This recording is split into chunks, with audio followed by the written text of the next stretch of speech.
अच्छा लगता है जब हमें एक स्टेबल प्लेटफॉर्म मिलता है अपनी लर्निंग को, अपने स्किल्स को एनहांस करने के लिए।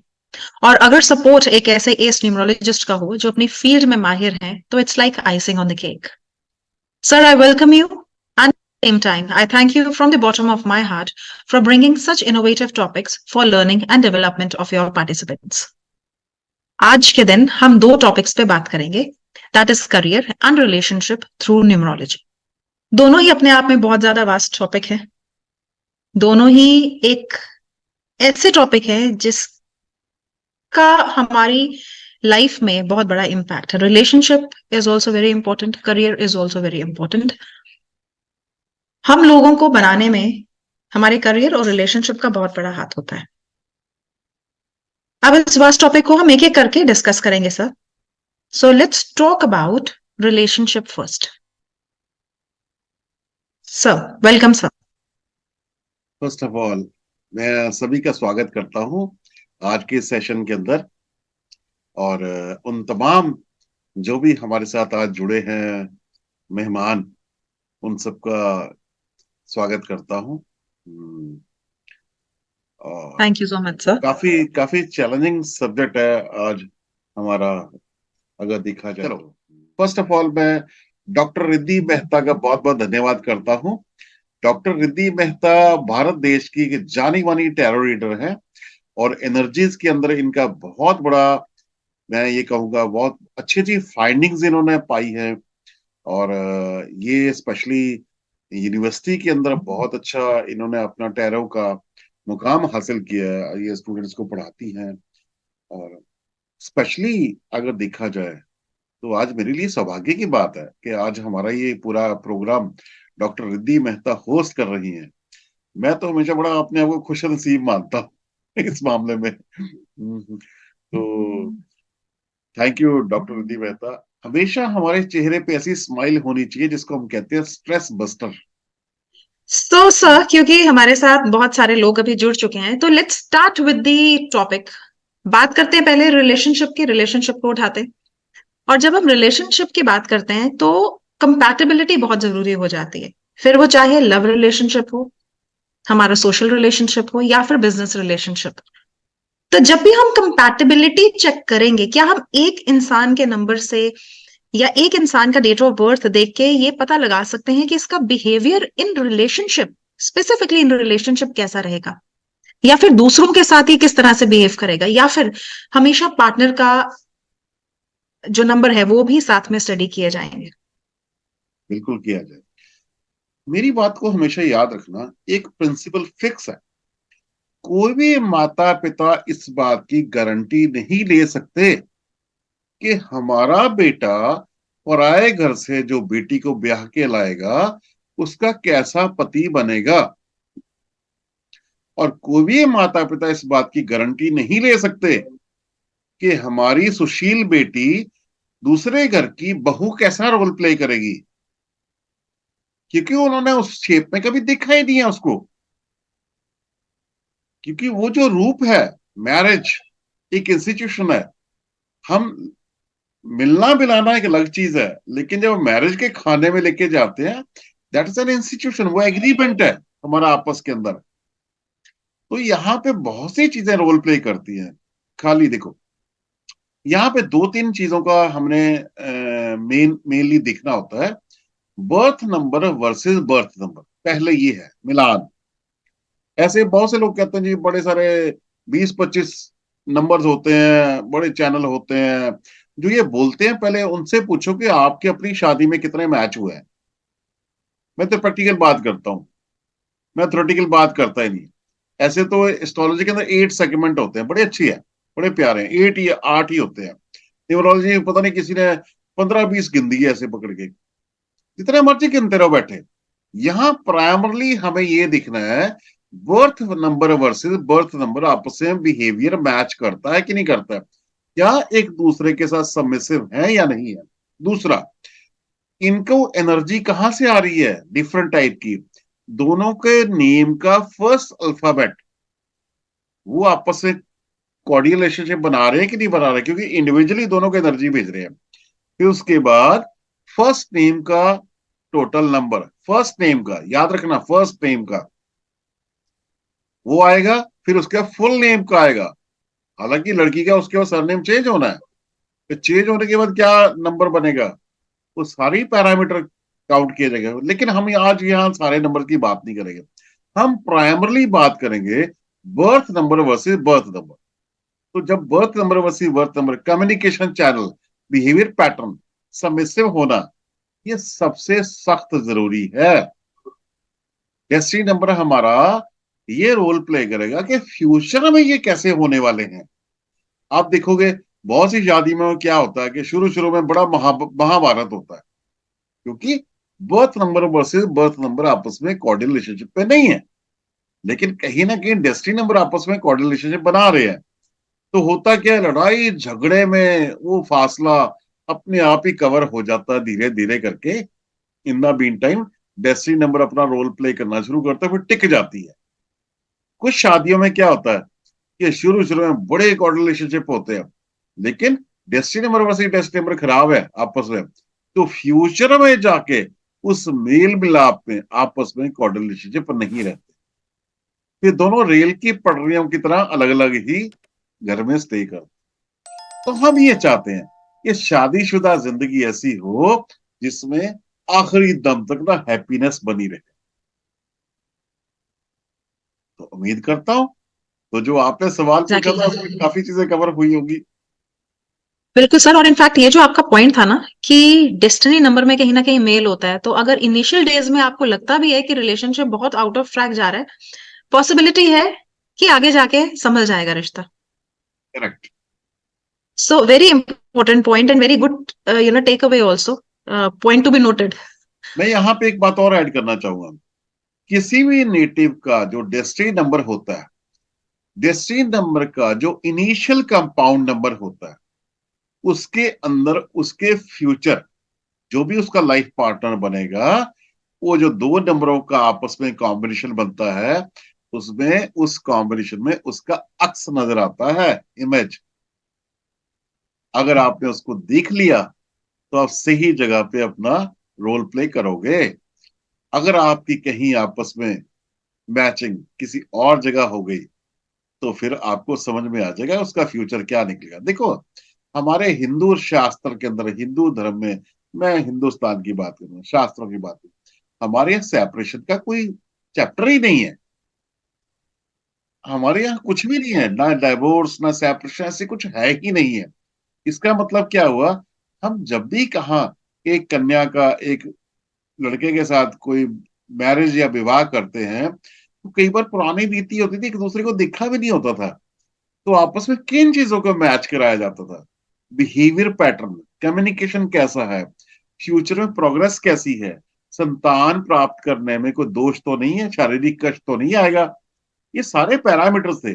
अगर मैं कहता हूं प्राइमरली अब 4-5 भी देख लोगे ना, जिंदगी उसमें भी सफल है। 100% मैच कराना it's so difficult task, be practical in life. True, exactly sir. तो न्यूमरोलॉजी के थ्रू पॉसिबल है कि हम इस तरह के पैरामीटर्स को मैच कर सकें, संतान प्राप्ति से कहीं दुख या कष्ट तो नहीं है, या हंड्रेड एक दूसरे परसेंट से हेल्थ इश्यूज नहीं आते। बहुत बढ़िया तरीके से। देखो, एस्ट्रोलॉजी के अंदर अक्सर ये शब्द यूज किया जाता है कि ये मारक ग्रह है, इस तरह के शब्द यूज किए जाते हैं।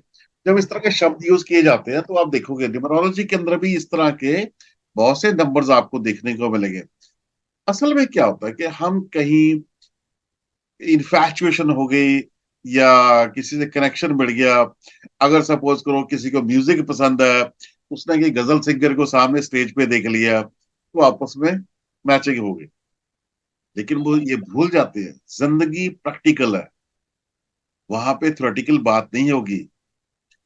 अगर सपोज करो आज आप अपने आपकी सपोज करो बच्चा है, बेटी है, और सामने से कोई लड़का आता है, वो कहता है जी मैं आपकी बेटी से बहुत प्रेम करता हूं। तो तुम प्रेम करते हो, ठीक है, हम अपनी बेटी की शादी नहीं करेंगे, प्रेम काफी नहीं है, प्रैक्टिकलिटी क्या है, तुम जीवन का निर्वाह कैसे करोगे, जियोगे कैसे, सिर्फ प्रेम के सहारे नहीं। कि तुम गिटार बजाते हो और ये गजल गाती है, या ये गिटार बजाती है तुम गजल गाते हो, ऐसे नहीं है। यहाँ पे हमने दोनों के पैरामीटर्स को प्रॉपरली मैचिंग फ्रेम में लाना है। देखो सिंपल सी बात है, अगर एक पेन के लिए जो कैप बनी है, ढक्कन बना है, वो उसी पे आनी है। जब तक वो मैचिंग नहीं होएगी तो कॉर्डियल रिलेशनशिप नहीं बनेगी। और बहुत जरूरी है, स्पेशली ये इस सेंचुरी में तो ज्यादा जरूरी है। पुराने टाइम में क्या था, हम सबके पास एक नंबर और 9 number, 1 number and 9 number integrally हमारी डेट ऑफ बर्थ में था। तो 1 नंबर क्या करता है, हमें सूर्य देव क्या करते हैं, कम्युनिकेट करवाते हैं अच्छी भावना से। 9 नंबर ह्यूमैनिटेरियन वैल्यूज को साथ में कैरी करता है। ठीक है, अब वो गायब हो गए। अब यहाँ पे रह गया सिर्फ 2 नंबर इंटीग्रली, क्योंकि हमारी सेंचुरी चेंज हो गई। और अब उस दौर में आ गया, जो बच्चे 2000 में पैदा हुए वो 2023 चल रहा है। तो बच्चे इस टाइम ऑलमोस्ट मान के चलो कि वो शादीशुदा जीवन की तरफ उनका ऑलमोस्ट 1-2 साल के बाद शुरू हो जाएगी। यहाँ पे बहुत चैलेंज होने वाली है कि ये जब ये जितने भी 2000 के बाद पैदा हुए हैं और ये जब शादियां करेंगे, तो जिंदगी में आगे क्या, फ्यूचर क्या इनका होने वाला है, ये वाकई चैलेंजिंग है। यहाँ पे न्यूमरोलॉजी बहुत बड़ा रोल प्ले करेगी। अगर किसी परिवार के एक सदस्य को अच्छे से न्यूमरोलॉजी आती होगी, तो अपने बच्चों को, अपने फैमिली मेंबर्स को गाइड कर सकते हैं कि अगर तुमने कभी किसी लव फेयर में भी जाना है, वर्क प्लेस पे भी जाना है, कुछ भी करना है, at least you should be aware कि तुम्हें किन किन लोगों से, इवन चाहे आपने उस कंपनी के अंदर ऑर्गेनाइजेशन के ग्रो भी करना है, वहां टीम में काम होता है, तो बहुत सी बातें होती है ऐसी। तो यहाँ पे न्यूमरोलॉजी बहुत अच्छा रोल प्ले करती है। न्यूमरोलॉजी में यहाँ तक पता चलता है कि आपस में सबमिसिवनेस कैसी रहेगी, फ्यूचर कैसा रहेगा, संतान प्राप्ति में दोष तो नहीं आएगा, इवन एक दूसरे के जो नंबर्स हैं, एक दूसरे के लिए हेल्थ का इश्यू तो नहीं बनने वाले। कई बार ऐसा भी देखा गया है, एक दूसरे के साथ संयोग ऐसा जुड़ता है, आदमी अच्छा भला है, लेकिन उसका प्रवेश करना उसकी जिंदगी के अंदर ही उसके लिए हेल्थ का कारक बन जाता। तो ये हमें यहाँ पे न्यूमरोलॉजी के अंदर सर आपकी इसी हाँ जी।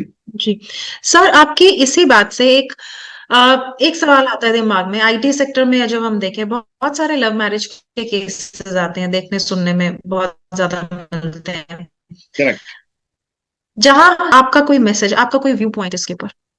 देखिए, पिछले ऑलमोस्ट मैं अगर कहूँ तो 2020 से लेके 2023 तक मैंने ऐसी बहुत सी मैरिजेस अटेंड की है अपने फैमिली सर्कल में, फर्स्ट सर्कल सेकंड सर्कल के अंदर ऐसी, जहां पे पता चला किसी की बेटी की शादी में जा रहा हूँ, बेटी कहाँ है, यूएस में, कहाँ काम कर रही है, गूगल में काम कर रही है, या किसी ऐसी और इंस्टीट्यूशन में, ऑर्गेनाइजेशन में काम कर रही है जो बड़ी प्रोमिनेंट है, बड़े नोन है, कोई एडोबी में काम कर रही है, ऐसे करके। तो वहां पे जी, लड़की किसी जिस मर्जी धर्म से बिलोंग करती है, लड़का किसी धर्म से बिलोंग करता है, कोई मैटर नहीं करता इन सब चीजों में। लेकिन होता क्या, ये सब लोग किसी एक प्रोजेक्ट के ऊपर काम करते हैं और उसके नीचे टीम टीम होती है, 4-5-6 लोगों की, 10 लोगों की टीम होती है, और उस प्रोजेक्ट पे काम कर रहे होते हैं 6-6 महीने, 8-8 महीने लगातार कर रहे हैं। तो आपस में कनेक्टिविटी ऐसी होती है, कॉफी पी रहे हैं साथ में, और भी कई कुछ पी रहे हैं साथ में बैठे, तो गपशप चलती रहती है। तो इनको ये लगता है कि जो फ्रेंडली माहौल है, ये अनदर शोल्डर टू क्राई, तो ये सब कुछ बड़ा कॉमन है, तो हम आपस में अपनी जोड़ी बना सकते हैं। लेकिन ये सारे नेटिव भूल जाते हैं, लव अफेयर होना एक सेक्शन है, और उसको जब वो उठा के आप मैरिज के खाने में लेके जाते हो, वो एक रिस्पॉन्सिबिलिटी है। जब आप फ्रेंडशिप में होते हो वहां कोई एग्रीमेंटल रिलेशनशिप नहीं है, लेकिन जब आप शादी में आते हो तो आप एग्रीमेंटल रिश्ते में बंधने जा रहे हो। याद रखो, mother in law, father in law, brother in law, सारे बाय लॉज हैं। अगर सपोज जिसको आज मम्मी जी मम्मी जी मम्मी जी कर रहे हो, कल को डाइवोर्स हो जाता है तो मम्मी जी बोलना बंद कर दोगे, तो मम्मी जी कहाँ रहेगी? इसका मतलब ये सारे कानूनी रिश्ते हैं। तो आपको ये सोचना है कि जिस रिश्ते में आप बंधने जा रहे हो, आप कंपनी ऑर्गेनाइजेशन के अंदर बड़ा अच्छा रोल प्ले कर रहे हो, एज अ फ्रेंड बड़ा अच्छा रोल प्ले करते हो, लेकिन शादीशुदा जीवन एक इंस्टीट्यूशन है, ये रिस्पॉन्सिबिलिटी है। आपने एक दूसरे की सारे बहुत सी चीजों को आपको मैनेज करना है। यहां न्यूमरोलॉजी रोल प्ले करती है, क्योंकि वहां आप एक टीम मेंबर हो। यहाँ पे आपने दोनों ने मिलना है, यहाँ पे आप मैं से हम बनने जा रहे हो, दो मैं मिलके हम बनाने जा रहे हो। क्या वहां पे मैचिंग हो रही है? तो वहां पे न्यूमरोलॉजी बहुत बड़ा रोल प्ले करती है। और दूसरा बात यह है कि इस रिश्ते का बिहेव फ्यूचर में क्या होएगा, यहाँ destiny number versus destiny number बहुत बड़ा रोल प्ले करता है। सारे नंबर्स है, आपका नेम नंबर है, फर्स्ट नेम नंबर है, आपके नाम का पहला अक्षर सबसे इंपॉर्टेंट माना जाता है। डायरेक्ट वाइब्रेशन आपके बर्थ, देखो मेरी बात सुनो, जो आपका बर्थ नंबर होता है वो कैरियर है डिफरेंट टाइप ऑफ एनर्जीज का। बर्थ नंबर की अपनी एनर्जी है। बर्थ नंबर को एडिशनल एनर्जी कहां से आ रही है, आपके नाम का पहला लेटर, अक्षर जो है वहां से आएगी।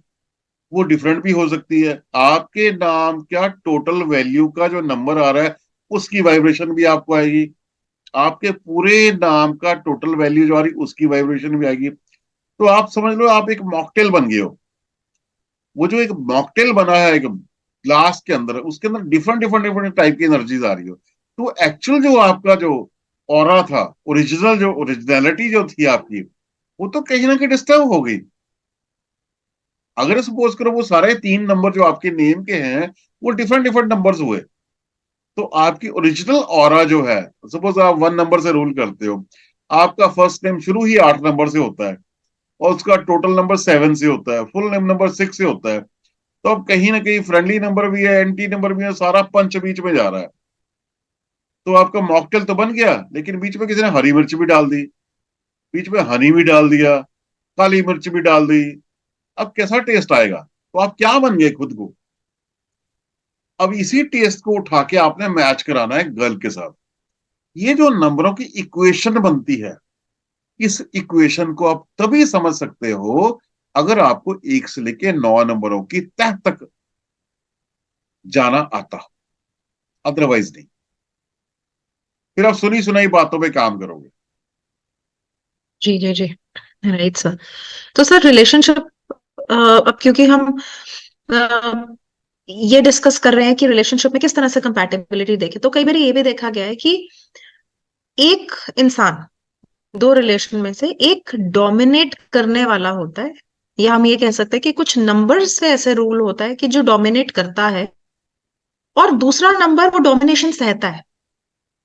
तो क्या इसको हम कैटेगराइज कर सकते हैं कि कौन सा नंबर डोमिनेट करेगा और कौन सा नंबर डोमिनेशन सहेगा? सॉफ्टर एंड हार्डर बिल्कुल। नंबर्स, कुछ ऐसा कॉन्सेप्ट है क्या? देखो, आज हम बात करेंगे जिनको डोमिनेट होने में मजा आता है। हम स्पेशली मेल की बात करते थे। आज हम नॉर्मली यही कहा जाता है ना कि मेल मेंबर्स डोमिनेट करते हैं। वो चाहे जितना मर्जी दहाड़ते रहे, लेकिन अल्टीमेटली अंदर से वो डोमिनेट होना पसंद करते हैं या हो भी जाते हैं।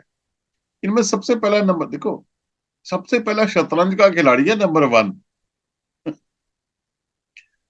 और लोगों को सुन के बड़ी हैरानी होगी।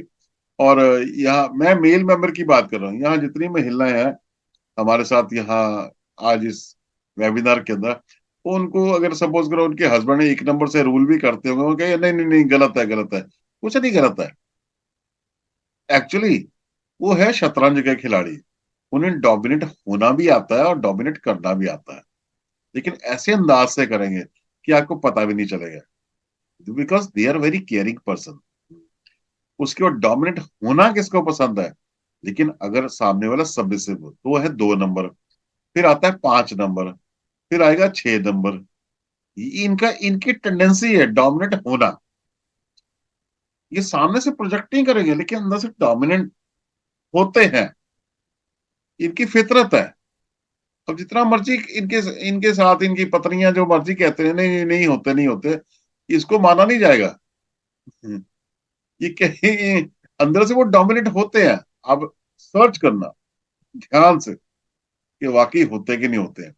लेकिन यहाँ पे मैं बात करूं कि कुछ थोड़ी सी फाइंडिंग्स है, ऑब्जर्वेशंस है कि नाम का पहला अक्षर बहुत बड़ा रोल प्ले करता है। कुछ नाम के पहले अक्षर ऐसे हैं जो जिनको हम अक्सर कहते हैं दे आर, मजाक उड़ाया जाता है कि ये जोरू के गुलाम होते हैं। मैं ये अक्सर ये कहता हूँ कि जोरू के गुलाम नहीं होते, they are very caring husbands. जोरू के गुलाम नहीं है, उनको घर की शांति बरकरार रखने के लिए उनको ये आर्ट आता है कि हमने फैमिली को कैसे मैनेज करना है। अच्छा, अब इसमें बहुत से लोग इत्तेफाक रखेंगे, नहीं रखेंगे, डिपेंड करता है, उनकी अपनी सोच है। क्योंकि ये नाम का पहला अक्षर जो है ये अलग अलग बर्थ नंबर को वाइब्रेशंस भेजेगा। कोई अच्छा कैरियर है, रिसीवर अच्छा है तो वो बहुत ज्यादा होएगा। कोई अच्छा रिसीवर नहीं है, थोड़ा कम होएगा, किसी को 100% नजर आएगा, किसी को 10% आएगा। ये अलग अलग इक्वेशंस बनेगी। तो यहाँ पे अगर मैं बात करूं तो ऐसे बहुत से नंबर्स मिलेंगे आपको।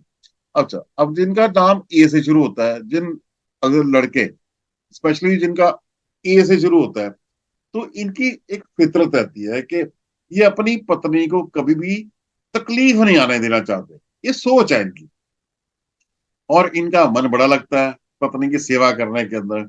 और ऑलमोस्ट ये उसकी हर खुशी को पूरा करने के बारे में भी सोचते रहते हैं। इसको हम कहते हैं एक्स्ट्रा केयरिंग नेचर। और एक्स्ट्रा केयरिंग नेचर की वजह से अक्सर इनको सोसाइटी में क्या बोलेंगे कि जी आप जोरू के गुलाम हो। अच्छा, अब ये ए वाली जो वाइब्रेशन है, सपोज किसी का आप ये मान के चलोगे बर्थ नंबर क्या है, 8 नंबर हो गया, 4 नंबर हो गया, तो कहीं ना कहीं अंदर से तो गुलाम है, तो सामने से प्रोजेक्ट नहीं करेंगे। और जो नंबर बड़े सॉफ्ट से हैं वह साफ साफ आपको झलकने को मिलेगा। तो ये अगर मैं ऐसे बात करूं तो यहाँ पे तो मेरा नाम भी कपिल है। तो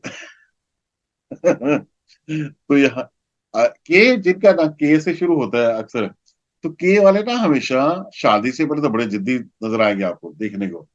तो लेकिन उसके बाद जो भी इनकी पत्नी किसी भी नंबर से रूल करती है, कैसे भी है, तो ऑलमोस्ट ये अपने आप को पूरी तरह से उसके बाद डेडिकेट कर देती है। अब उसके पीछे इनका चाहे कोई सेल्फिश मोटिव है डेडिकेट करने का, कुछ भी है, लेकिन शादी के बाद के अक्षर से जितने भी आपको लड़के मिलेंगे, कोई जितने भी हस्बैंड मिलेंगे, they are completely, they always इतने कंसर्न अबाउट देयर पत्नी, या जो भी कम कहें लव अफेयर में है जैसे भी है, तो उनका बिहेवियर पूरे का पूरा आपको बदला हुआ नजर आएगा। इनका नाम के से शुरू होता है। ये कि मैं आपको एक एक पैरामीटर बता रहा हूं, और भी बहुत से मल्टीपल पैरामीटर देखने पड़ेंगे। किसी में ज्यादा देखने को मिलेगा, किसी में थोड़ा कम आपको देखने को मिलेगा। इसी तरह से अगर हम आर की बात करें, जिनका नाम आर से, जैसे रवि हो गया, रविंद्र हो गया, तो ये लोग भी हमेशा इनकी कोशिश होती है कि अपनी वाइफ से कोई काम ना करवाए। क्या कहते हैं ना, हमने जी अपनी पत्नी से कोई नौकरी नहीं करवानी। ऐसे भी बड़े लोग होते हैं कि जी नहीं नहीं बस घर संभाले, ये पत्नी कोई काम ना करे। तो इस तरह के आर से जिनका नाम शुरू होता है ना, ये इनके मन की पहली सोच है। ये शादी से पहले की सोच है। शादी के बाद के सीन बदल भी जाते हैं वैसे। और साथ ही साथ अगर आप देखोगे, अब मैं फिर कह रहा हूं कि ये अक्षर नाम का पहला है। अब इसके अलावा और भी बड़े पैरामीटर देखने हैं, कहीं ये ज्यादा रोल प्ले करेगा, कहीं कम करेगा। इवन अगर सपोज करो, इनका ये भी रहता है, इवन ये सब दिन में शाम को थके हारे भी आए हैं ना, उसके बावजूद ये कहेंगे पत्नी तुम यहाँ साइड पे बैठो, मैं तुम्हारी सेवा करता हूँ, मैं तुम्हारा काम करता हूँ। ये यहाँ तक अपने आप को करने पे तैयार हो जाएंगे। आप देख लेना, आपको इस तरह के लड़के मिलेंगे देखने को। इसी तरह पी अक्षर वाले हैं, थोड़ा थोड़ा सा मेरे पास थोड़ा सा मसाला है जिनको मैंने, ये ऑब्जर्वेशन है मेरी, और ये ऑब्जर्वेशन अच्छी खासी फैमिलीज में नोटिस करने के बाद मैंने ये अटेंड किया है, जो आपके सबके सामने शेयर कर रहा हूँ। पी अक्षर जिनका नाम पी से शुरू होता है, जैसे प्रवीण हो गया या कुछ इस तरह से हो गया, तो पी अक्षर के लड़के जितने भी होते हैं काफी समझदार टाइप के होते हैं। प्रवीण भी नाम हो सकता है इनका। तो और इनकी मैरिड लाइफ काफी समझदारी से चलाते हैं, और अपनी पत्नी की हमेशा हर बात मानते, पूरा प्यार देंगे। ऑलमोस्ट यू क्या आप ये कह सकते हो कि ये प्यार में पूरी तरह से पागल होते हैं। और इसी तरह हम अगर एन अक्षर के लड़कों की बात करें, जिनका नाम कोई एन से शुरू हो गया, नवनीत हो गया, ऐसे करके, इनके लिए इनकी लव लाइफ बहुत ही खास होती है। ये अपने पार्टनर के लिए पूरी तरह से, कहते हैं ना, डेडिकेटेड होते हैं, कुछ भी हो जाए। और इनकी कोशिश रहती है कि हमारे लाइफ पार्टनर को हमसे किसी भी तरह की कोई निराशा ना मिले। अगर सपोज करो गलती भी की है ना किसी ने, तो ये उनसे माफी मांगने में भी ऐसे, बस ठीक है, चाहे उन्होंने गलती कर रखी है, ये सॉरी बोलने में भी पीछे नहीं हटेंगे। इनको दे रहे कोई घर की शांति बरकरार रहे बस। ये एन अक्षर वालों की बात है।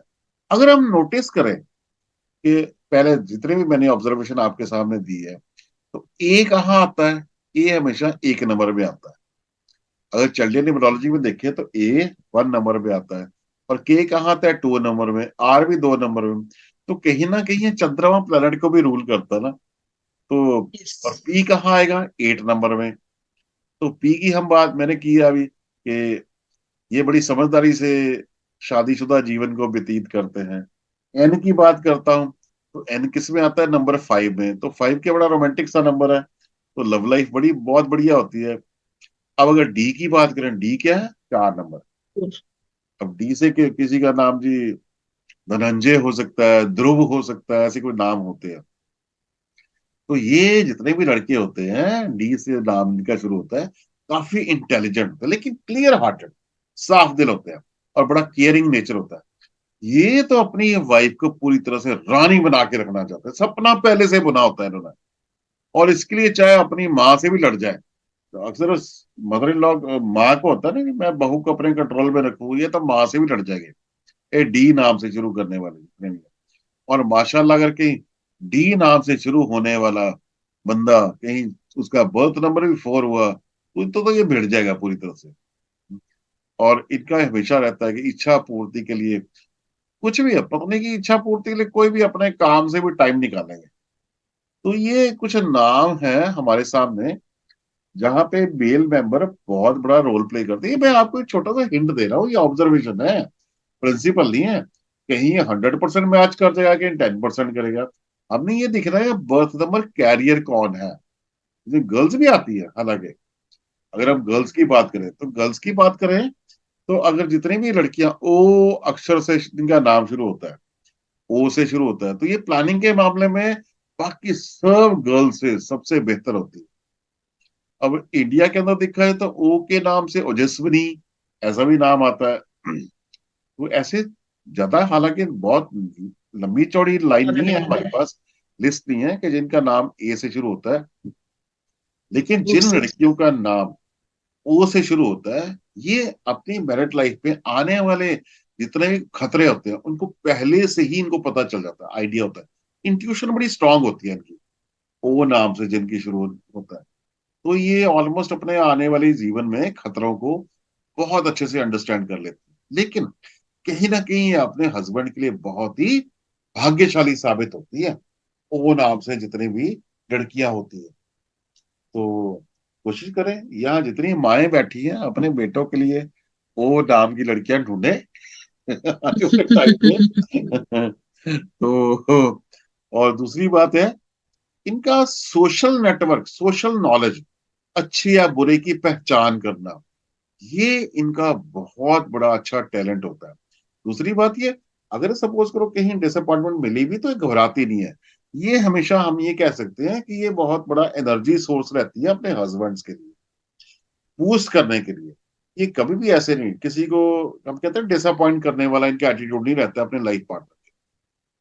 जिनका नाम ए से शुरू होता है, अंजू, अनीता, ये, आप ये मान के चलो आप अपने हस्बैंड का भाग्य बदल देती हैं। और आपके हस्बैंड का तो शादी के फेरे लेते सारी समझो गुड टाइम शुरू हो जाता है। अगर आप तक आज तक समझा नहीं है ना, तो पति देव को बता देना कि भी आपने फेरे लेते सर आपका टाइम शुरू हो गया था। तो वहां कहना चाहिए, नहीं भी कहा था तो अब कह सकते हो कि आपका समय शुरू होता है अब।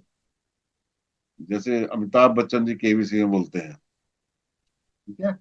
और ए नाम की जितनी भी लड़कियां होती हैं हमेशा अपने शादीशुदा जीवन में बुरे वक्त में भी अपने पति के साथ हमेशा खड़ी रहती है, नहीं तो बाकी तो कई कई तो भाग जाती हैं, क्योंकि वो सिर्फ सुख की साथी है, दुख की साथी नहीं है। और ये अपने नेचर की वजह से ही सबका दिल बहुत तरीके से जीत लेती है। स्पेशली आप देखोगे ए नंबर बिलोंग किसको करता है? 1 नंबर को। ए अक्षर जो है, ए लेटर जो है, ये 1 नंबर को बिलोंग करता है, तो 1 नंबर बिलोंग करता है।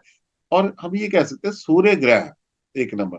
और स्पेशली इनके फादर इन लॉ को इनकी किस्मत से हस्बैंड के साथ साथ बहुत फायदा मिलता है। ये मेरी कुछ ऑब्जर्वेशंस हैं, इसमें मैं अगर आगे आपको लेके चलूं तो स्पेशली सी हमारा जो आता है नंबर 3 में आता है चल्डियन न्यूमरोलॉजी में। तो सी से जिनका नाम शुरू होता है, चांदनी, चंदा, चंपा, ऐसे ये बड़ी खुश मिजाज टाइप की होती है। लेकिन याद रखना, सी नाम से शुरू होने वाली जितनी कन्याएं होती है वे लक्ष्मी का रूप मानी जाती हैं। और लक्ष्मी माता के जहां पैर पड़ते हैं, प्रमोशन, धन धान्य, बिजनेस ग्रोथ, ये आपको सब कुछ देखने को मिलेगा। सी नाम से जिनकी शुरू होती है। तो ये छोटी छोटी थोड़ी बहुत ऑब्जर्वेशन है जो आपके साथ शेयर कर रहा हूं। लेकिन ये हम ये कह सकते हैं कि ये एक फर्स्ट हैंड इंफॉर्मेशन है। इनके कैरियर तो अलग अलग बर्थ नंबर बनेंगे, कहीं ज्यादा मिलेगा, कहीं कम मिलेगा, कहीं कहेंगे जी ये आपने तो गलत बोला है। गलत बोलने वाले ध्यान से देखना, एवेल्युएट करना कि आपके होने ना होने से कितना फायदा मिला है। तो मेरे यूट्यूब चैनल पे शायद वीडियो भी है कंपैटिबिलिटी के ऊपर। शादी हो भी गई, मैंने अभी पुरानी बात है, 6-7 साल पुरानी बात है। मेरे पास इसी तरह से कोई फैमिली आई थी, तो जिस उनकी बेटी के लिए, जिस लड़के के लिए मैंने मना किया था शादी मत करना, लेकिन उस बेटी ने कहा नहीं सर मैंने यही करनी है, तो आप मेरे को कोई रेमेडी दे दो। मैंने कहा, अच्छी वेल क्वालिफाइड लड़की थी। मैंने साफ मना किया है कंपैटिबिलिटी नहीं है, मत करना, तुम्हें सुख नहीं मिलेगा। नहीं मैंने करनी है। कहते ना वो अंधकार होता है, ये जो शादी से पहले वाला जो है ना वर्क प्लेस पे जो ये आपस के अंदर जो कनेक्टिविटी होती है। और हाल वही हुआ। वो शादी के 1.5 साल के बाद शायद मेरे पास आए थे, तो मैंने उनसे पूछा था कि शादी का रिजल्ट क्या निकला। कहते जो आपने बोला था। मुझे बहुत दुख हुआ और हैरानी होती है। कल वही फैमिली मेरे से 6-7 साल के बाद फिर से आ रही है कंसल्टेशन लेने के लिए अपने बेटे के लिए। Invitation I believe. तो सोचो यार, अगर हम, बड़ा दुख लगता है जब किसी को गाइड करते हैं कि तुम्हारा यहाँ पे कंपैटिबिलिटी नहीं है, ये शादी टूट जाएगी। और सबसे दुख की बात यह है कि वो लड़की प्रेग्नेंट होके वहां से आई और अब उसके गोद में एक बच्ची है, डाइवोर्स भी हो गया, सेपरेशन भी हो गई। कहाँ वो बहुत ऊंची पोजीशन पे काम कर रही थी, आज वो उस लेवल पर नहीं है। दुख होता है। हम किसी को गाइड करते हैं और अगर उसके बाद आपको समझ में नहीं आता कि वजन क्या है चीजों का, रीजन क्या है। यही बात है, न्यूमरोलॉजी के अंदर इतना अच्छी अच्छी चीजें हैं अगर समझो, और जिंदगी आपकी बड़ी हसीन बन सकती है। मैं हमेशा कहता हूँ जिंदगी बड़ी हसीन है, हमने काटनी है कि जीनी है हम खुद तय करते हैं। So very valuable information sir, thank you very much. आपने रिलेशनशिप के बारे में बहुत सारी चीजें बताई। एक छोटा सा सवाल, और हमने लास्ट टाइम वेबिनार किया था रेमेडीज के ऊपर, जहां पे हमने हाँ बीएन जी। और डीएन के लिए जो जो बेस्ट सूटेड रेमेडी है हमने वो डिस्कस की थी। क्या वही रेमेडीज अगर हम फॉलो करें वो रिलेशनशिप को भी ठीक लेकर आएंगे, या वो जेनेरिक रेमेडीज हैं जो हमारे बीएनडीएन को स्ट्रॉन्ग करेंगे, और रिलेशनशिप के लिए हमें दोनों के चार्ट के अकॉर्डिंग कुछ ऐसे परफॉर्म करना चाहिए रेमेडीज जो हमारे दोनों के चार्ट को एक स्ट्रेंथ प्रोवाइड करें? देखो, वो जो हमने वहां पे बताया था वो इंडिविजुअल एक बर्थ नंबर डेस्टिनी नंबर को आपस में स्ट्रांग बनाने के लिए गाइडेंस थी। जब कंपैटिबिलिटी की बात आती है तो कंपैटिबिलिटी में हमारे को कुछ एक्स्ट्रा बीच में नोट डालना पड़ेगा ताकि आपस में कॉर्डियल रिलेशनशिप बने। ये बहुत जरूरी है। पहली बात यह है कि जिनको न्यूमरोलॉजी आती है वो अपने इस लेवल तक अपनी न्यूमरोलॉजी को लेके जाएं, अपने फैमिली मेंबर्स को गाइड कर सके कि तुम्हें किनके साथ कनेक्शन जोड़ के रखना है, किनके साथ नहीं रखना है। सख्त बना है। आप खाली इसी बात के ऊपर नहीं रिश्ता जोड़ सकते कि वो आदमी बहुत अच्छा है, बहुत केयरिंग है, हम टीम में काम करते हैं, वो मेरी कदर करता है, मेरे लिए टैक्सी बुलाता है, ऐसे करता है। वो सब छोड़ दो। मैरिज एक इंस्टीट्यूशन है। टैक्सी बुलाना बहुत बड़ी बात नहीं है, या रात को हमें अंधेरे में हो गए तो हमें ड्रॉप करके जाता है। कोई भी जाएगा। बात यह है कि शादी के बाद रोल कैसा प्ले करेगा। अच्छा चलो हम इस पे आते हैं। मैं ये कहता हूं, मैं हमेशा, इससे पहले मैं एक सेंटेंस जरूर यूज करूंगा कि हम, भगवान ने हम सबको एक जिंदगी दी है। अगर हम जिंदगी में अपना पर्पस बिना समझे जी के चले गए, कब पैदा हुए, कब पढ़ाई की, कब बड़े हुए, कब शादियां हुई, कब बुढ़ापे में चले गए, कब मर गए, किसी को पता भी नहीं चल रहा। ये हमारा मकसद नहीं है जिंदगी का। हम इस दुनिया में आए हैं तो अपने आप को कुछ ऐसा करके तो जाओ कि हम किसी के लिए प्रायोरिटी बन के जाएं। कुछ तो करें ऐसा, कोई मकसद तो पूरा हो। ये मकसद ये नहीं है कि हम, माता पिता ने कहा स्कूल में जाओ पढ़ लिया, कॉलेज जाओ पढ़ लिया, नौकरी कर ली, शादी कर ली, बच्चे हो गए, बहने बस बच्चों के लिए सेविंग्स कर ली, उनकी शादियां कर दी, मैं बड़ा खुश हूं। आप खुश हो, बस इतना पर्पज है जिंदगी में क्या? आप कब इस दुनिया को छोड़ के चले किसी को पता भी नहीं चला। आपकी कन्वेंशन में भी 40 आदमी नहीं थे, वो भी मुश्किल से। ये कोई पर्पज नहीं है। मैं हर हस्बैंड वाइफ को ये कहता हूं जिनके बीच में आपस में थोड़ी तू तड़ाक चल रही है, आपस में कुछ भी चल रहा है, अगर आप हर महीने, एक पौधा होता है जिसको हम अक्सर कहते हैं रात की रानी, ये मिल जाए अच्छी बात है। चंपा एक फूल होता है, वो मिल जाए अच्छी बात है। पति पत्नी दोनों मिलके हर महीने, जो भी इनके मैरिज एनिवर्सरी की डेट है, उसी डेट पे हर महीने किसी पार्क में जाके नियर बाय एक प्लांट आपने लगाना है। दोनों ने मिलकर लगाना है। दोनों ने कम से कम हफ्ता 10 दिन एक पानी की बोतल घर से ले जाओ, उस प्लांट को आपने पानी देना है। बस हफ्ता 10 दिन दो, उसके बाद अपने आप टिक जाता है वो। 12 महीने भी अगर आप 12 प्लांट लगाओगे, कैन यू इमेजिन वो जो प्लांट ट्री बनेगा? हो सकता है उसके ऊपर कितने पक्षी बैठेंगे जो आपस में गुटरगू करेंगे। हो सकता है उस पार्क में काम करने वाले मजदूर उसकी छाया में बैठ के टिफिन खोल के खाएंगे। कितने लोग वहां बैठेंगे, कितने लोग उसके फूल तोड़ के अपने घरों में सजाएंगे।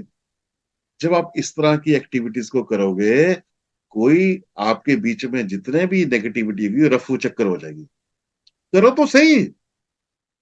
आप करने वाले तो बनो, करना कुछ नहीं है। हम फिर उसी तू तड़ाक पे आ जाएंगे आपस के अंदर। जब तक हम एक्टिविटी करेंगे नहीं, हम लाइफस्टाइल को चेंज ही नहीं करना चाहते। हम हमेशा अपनी बातों को इम्पोज करने की कोशिश करते हैं अपने लाइफ पार्टनर के। आप कभी हाथ तो पकड़ो, या जितने भी यहाँ पे लोग बैठे हैं इंक्लूडिंग मी, इनसे पूछो जरा, किसी ने शादी के बाद कितनी बार अपने पत्नी या पत्नी का हाथ पकड़ के ही बैठे थे? कितने मिनट बैठे थे? कभी नहीं। पता भी नहीं होना कौन है। रोटी खिला दी, खा ली, धो दिए कपड़े, प्रेस हो गए, आ गए। पत्नी भी दिख रही है, कमा के ला रहे हैं, बस बैठे। मतलब ये एग्रीमेंट रिलेशनशिप है, आपस में प्यार मोहब्बत नहीं है। हैबिचुअल है एक दूसरे के साथ रहने की। तो आपस में ये पता कब चलता है? जब बच्चों की शादियां हो जाती है, उनके बच्चे होते हैं, तब पता चलता है कि ये दोनों जने अकेले रह गए। उस वक्त वक्त बिताना सबसे मुश्किल काम होता है अगर आपने मिडिल एज को प्यार मोहब्बत से नहीं इट गुजारा। Works out. तो मैं हमेशा कहता हूं आप कुछ मत करो। अगर आप कुछ भी नहीं कर सकते सोसाइटी के लिए, तो कम से कम एक पौधा तो लगाओ। ये तो डिफिकल्ट टास्क नहीं है। आप अपने नियर बाय जितने भी लोग बैठे हैं यहाँ पे, वो कोई भी प्लांट लगा दो यार, आप जाके कुछ भी लगाओ। नहीं मिलते ये वाले, कोई भी लगाओ। थोड़ी देर में देखोगे जैसे ग्रो होना शुरू होगा। वो क्या है? आपके दोनों के प्यार मोहब्बत की निशानी। अगर हर महीने एक लगाओगे, सिलसिला जारी रखो, कितने लगा दोगे? आप आने वाली नस्लों के लिए मकसद पैदा कर रहे हो। छोटी सी रेमेडी है प्यार मोहब्बत जगाने की, लेकिन नहीं, हमने नहीं करनी। हरीशवान जी ने हाथ खड़ा किया है यहाँ पे।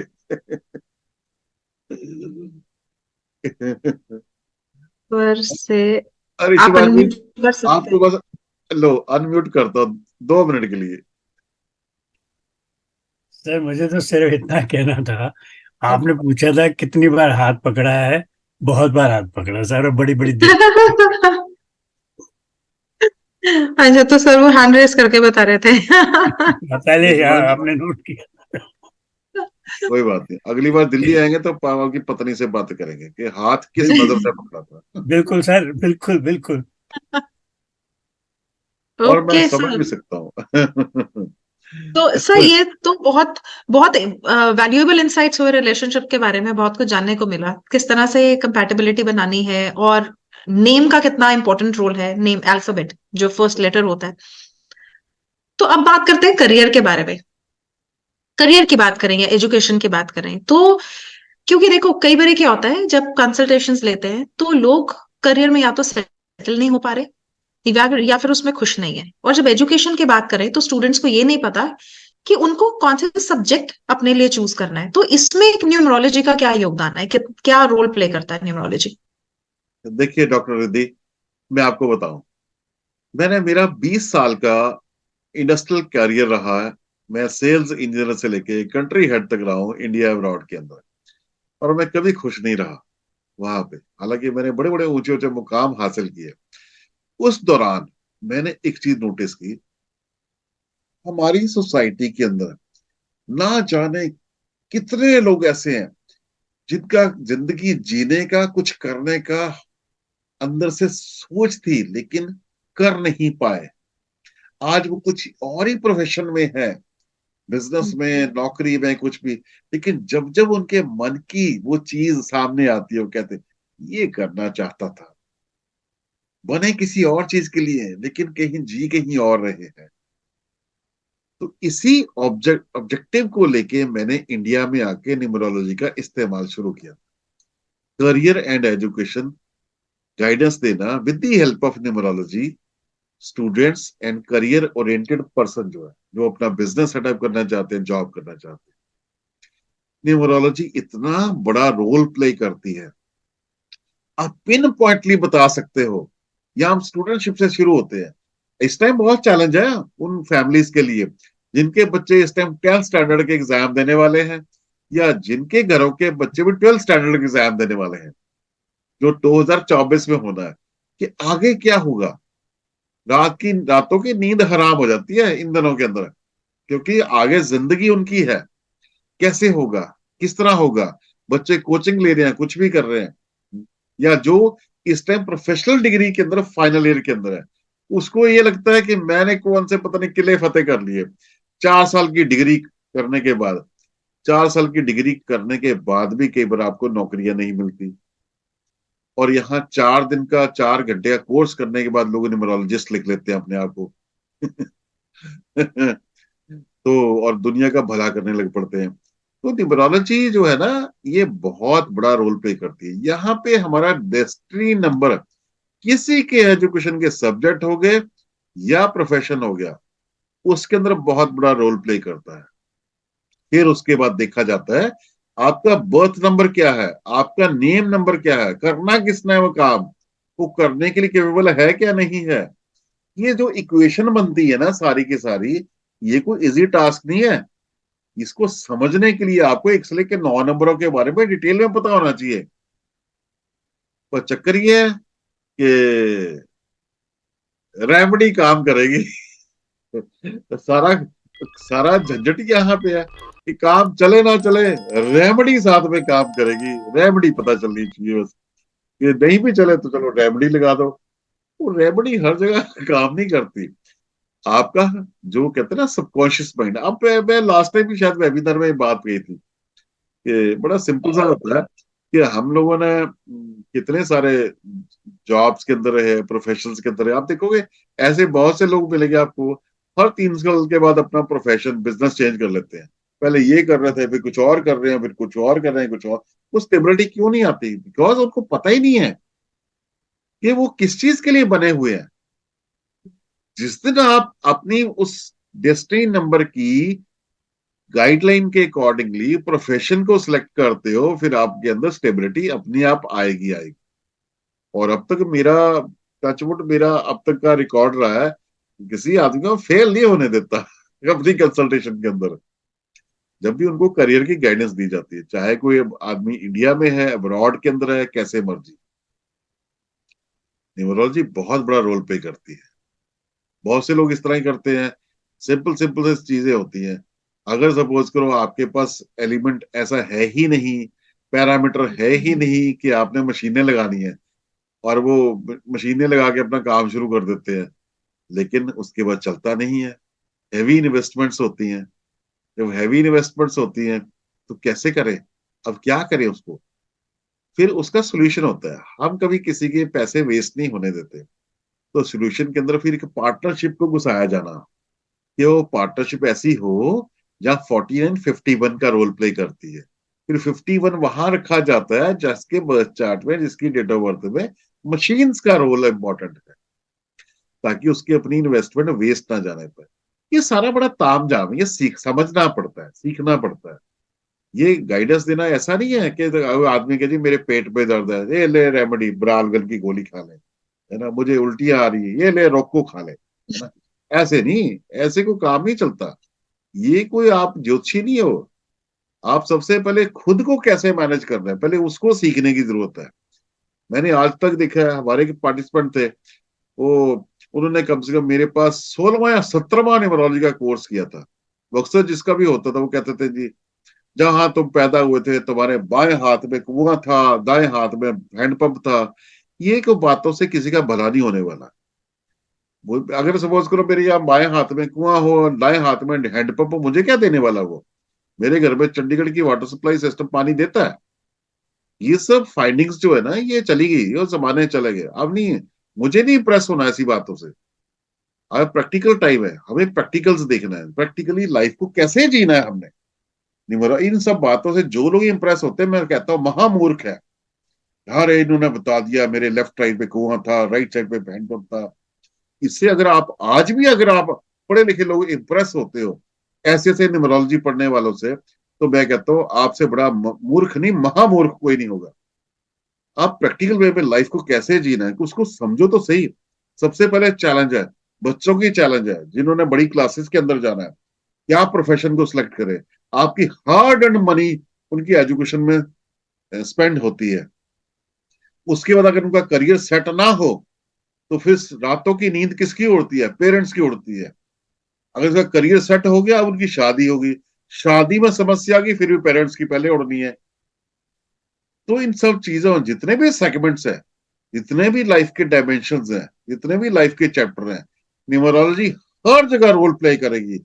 आपकी एजुकेशन में, आपके करियर में, आपके रिलेशनशिप में, मैरिज पार्टनरशिप, बिजनेस पार्टनरशिप, आपकी हेल्थ में, आपकी वेल्थ में, सब जगह। देखो यहां भी डिफरेंस बताऊंगा, रिचनेस और वेल्दी होना। रिच वो है जो पैसा कमा के दिखावा करता है, वेल्दी वो है जो आराम से बैठ के दान पुण्य करता है, उसको कहते हैं वेल्दी। वो अमीर नहीं है, वो वीर के अगले चैनल क्रॉस कर चुका है। सब कुछ पता चलता है, लेकिन देखने वाली आंख चाहिए। ये कॉपी पे नोट्स बनाने वाला काम नहीं है। ये बात है। सो दैट मीन्स अपना स्ट्रेंथ और वीकनेस एनालाइज करना और उसके अकॉर्डिंग एक्ट करना, ये सबसे बड़ी स्ट्रेंथ है न्यूमरोलॉजी की। बिल्कुल।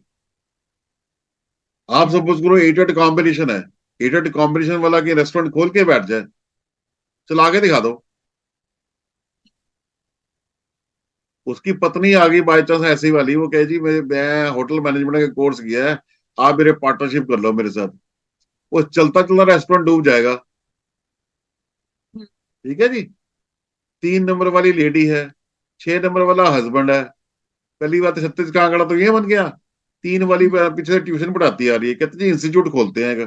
खोलो जी, 6 नंबर वाला तो वैसे उसके ऊपर डिगा पड़ा होना, जुड़वा गुलाम, ओके जी, वो सारी इन्वेस्टमेंट लगा देगा, सारी स्वाहा एक ही झटके के अंदर। हमें ये समझना है कौन सा प्रोफेशन किसके लिए बना हुआ है। पहली बात यह है कि हम न्यूमरोलॉजी के ऑकल्ट से सीखना क्यों चाहते हैं, पहले ऑब्जेक्टिव खुद को क्लियर करो ना, हमने सीखना क्यों है। ये कोई गुरुजी का सत्संग नहीं है कि हमने सुन लिया बड़ा मजा आता है वहां जाके ताली बजाना, गुरुजी बड़ा अच्छा बोलते हैं, हम जाते हैं ना सत्संगों में जाते हैं, तो अक्सर लोग वेबिनार्स के अंदर जाते हैं और सिर्फ सत्संग की तरह जाते हैं कि सत्संग बड़ा अच्छा लगता है। तो सत्संग अच्छा लगने के लिए नहीं, ये टेक्निकल सब्जेक्ट है, प्रैक्टिकल सब्जेक्ट है। अगर सीखते हो तो कम से कम पूरी एमबीबीएस करो, आरएमपी मत बनो। आरएमपी का मतलब काफी सारे लोग जानते होंगे जो पुराने लोग हैं, आरएमपी होते हैं रजिस्टर्ड मेडिकल प्रैक्टिशनर, और ये ऐसे 15-20 साल पहले भारत सरकार ने बंद कर दिए थे। जो किसी डॉक्टर के साथ एसोसिएटेड होते थे उनको सर्टिफिकेट मिलता था, वो क्लिनिक खोलते थे, आरएमपी। तो आरएमपी बनने से बेहतर है कुछ और सीख लो, वो ज्यादा अच्छा है। और न्यूमरोलॉजी अच्छे से आती हो ताकि किसी को गाइड तो कर सको। सबसे पहले अपने फैमिली को गाइड करो, नीम एग्जैक्टली। खतरा है जान मत बनो। और मेरी बात सुनो, हर चीज का सोल्यूशन रेमेडी नहीं होता। तो सर जब इतना कुछ न्यूमरोलॉजी से निकल के आता है तो ऐसा एक फीलिंग आता है कि numerology is a kind of subject जो हर किसी के लिए है, चाहे आपने उसको प्रोफेशन लेना है चाहे नहीं लेना, बट करेक्ट। आपको कुछ इंफॉर्मेशन ऑफ न्यूमरोलॉजी होनी चाहिए so that you can take right decisions in your life, isn't it? देखिए डॉक्टर रिद्धि, मैं यहाँ सबको इस टाइम बात करूंगा। आप में से कितने लोग ऐसे हैं जिनके पास, जिन्होंने प्रोफेशनल क्वालिफिकेशन लेने के बाद नौकरियां ज्वाइन की, ये आपके घर के अंदर बच्चे हैं? हाथ खड़ा करें। आपने खुद क्वालिफिकेशन के बाद जब पूरी हो गई थी तो जॉब ज्वाइन की थी, या आपके घर के बच्चों ने प्रोफेशनल क्वालिफिकेशन पूरी होने के बाद नौकरी ज्वाइन कर ली है? मेरा सवाल ये रहेगा कि क्वालिफिकेशन लेने के बाद कितने महीनों के बाद ज्वाइन की थी? हाँ सर, मेरा तो 2-3 महीने में जॉब मिल गया था। ठीक है।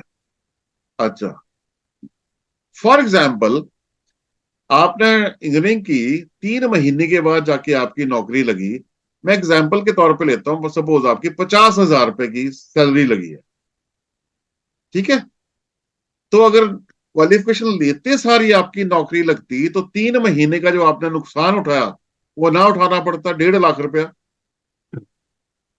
अगर आपको पहले से न्यूमरोलॉजी आती होती तो आप प्रॉपर चैनल पे अपनी क्वालिफिकेशन लेते तो इमीडिएटली प्लेसमेंट होती ना आपकी, सही है। तो 1.5 लाख रुपया आपका बचता ना। सही करेक्ट। है। सही है सर। 3 महीने नौकरी आपकी लेट लगी है ना, हम ऐसे कह सकते हैं। यस सर, तो उतना तो लॉस हो गया। हुआ ना नो, ठीक है।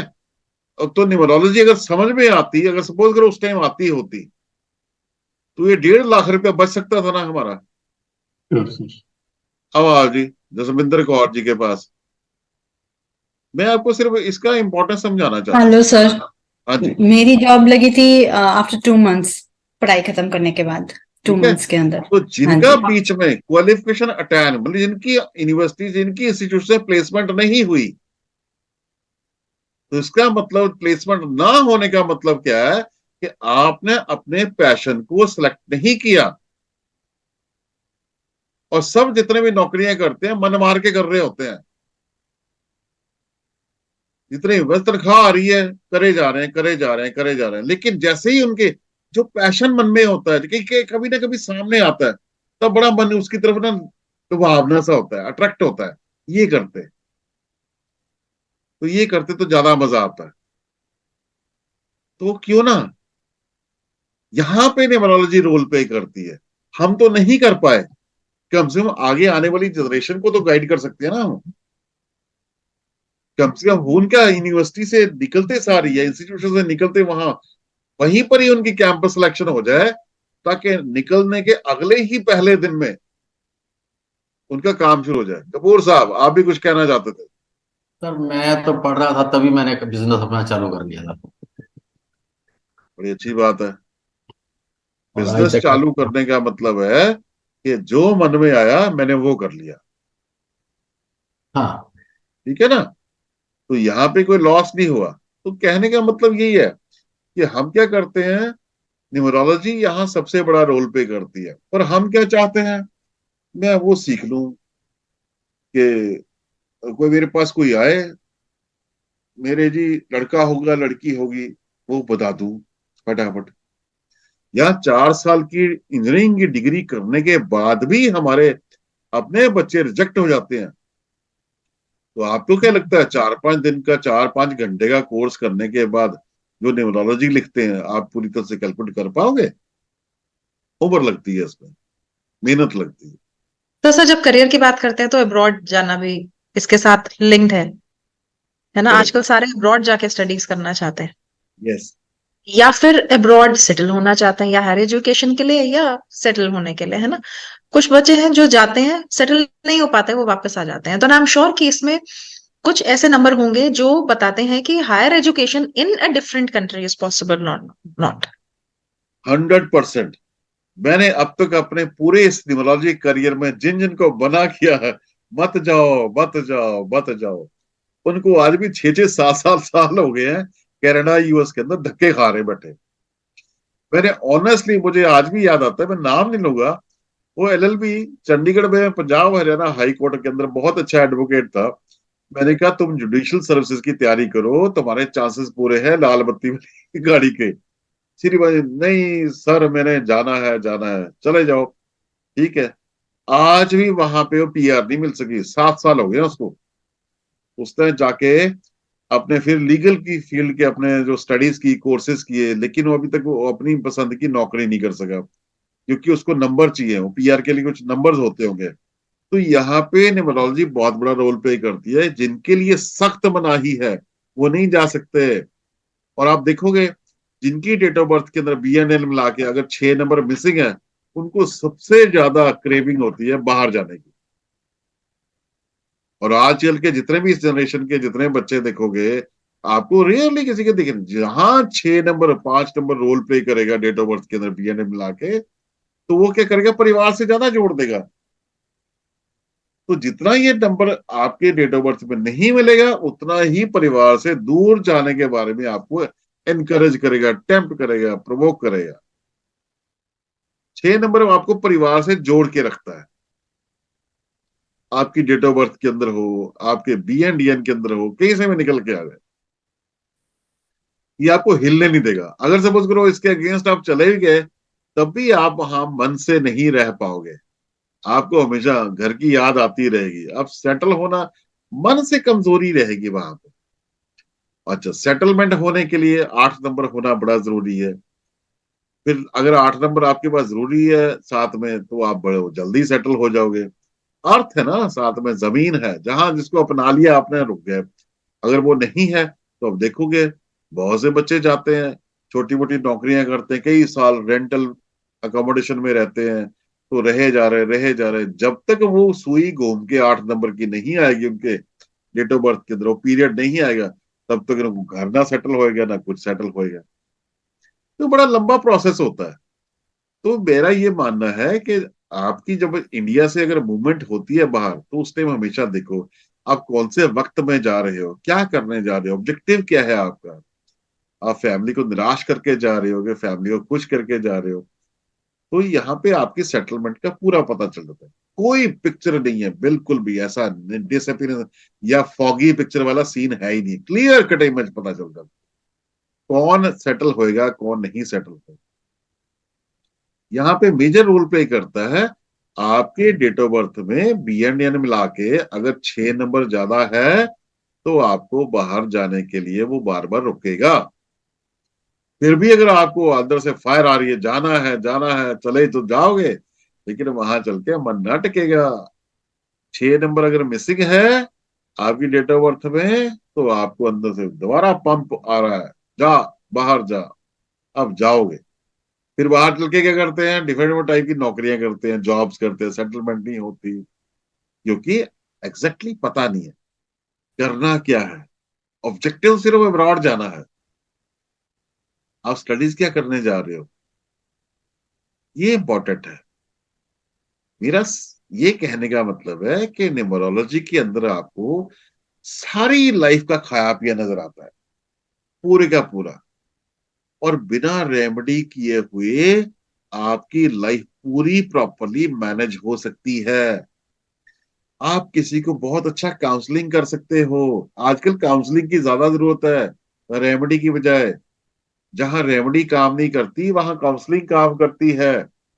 आप बहुत अच्छे मैरिज काउंसलर बन सकते हो, बच्चों के लिए गाइडेंस दे सकते हो। करियर ओरिएंटेड पर्सन जो है वहां गाइडेंस हो सकती है। बिजनेस कौन सा शुरू करना है, इंडस्ट्री कौन सी लगानी है, कहाँ बिजनेस पार्टनरशिप करनी है, बीमारी को कैसे चेक करना है, बीमारी दूर कैसे करनी है, सारे पैरामीटर समझ में आते हैं। न्यूमरोलॉजी में कुछ भी ऐसा नहीं है जो ना समझ में आए। सर इससे एक बात याद आती है, आपका एक एक्सपीरियंस जो जो मुझे बहुत अच्छे से याद है, जहाँ पे एक इंजीनियर को शायद आपने धूप में कहीं काम करते देखा था, और and you give him some suggestion. Sir मुझे वो आज शेयर भी कीजिए याद है, सबके साथ। मेरे यूट्यूब चैनल पे उसका वीडियो है। मैं अपने फ्रेंड के ऑफिस जा रहा था 34 सेक्टर में। तो अक्सर आपने देखा होगा टेलीफोन डिपार्टमेंट ने अपने वो जंक्शन बॉक्सेस लगाए होते हैं खाली जगह के ऊपर। तो एक बड़ा स्मार्ट सा लड़का उसको खोल के कुछ मेंटेनेंस वर्क कर रहा था।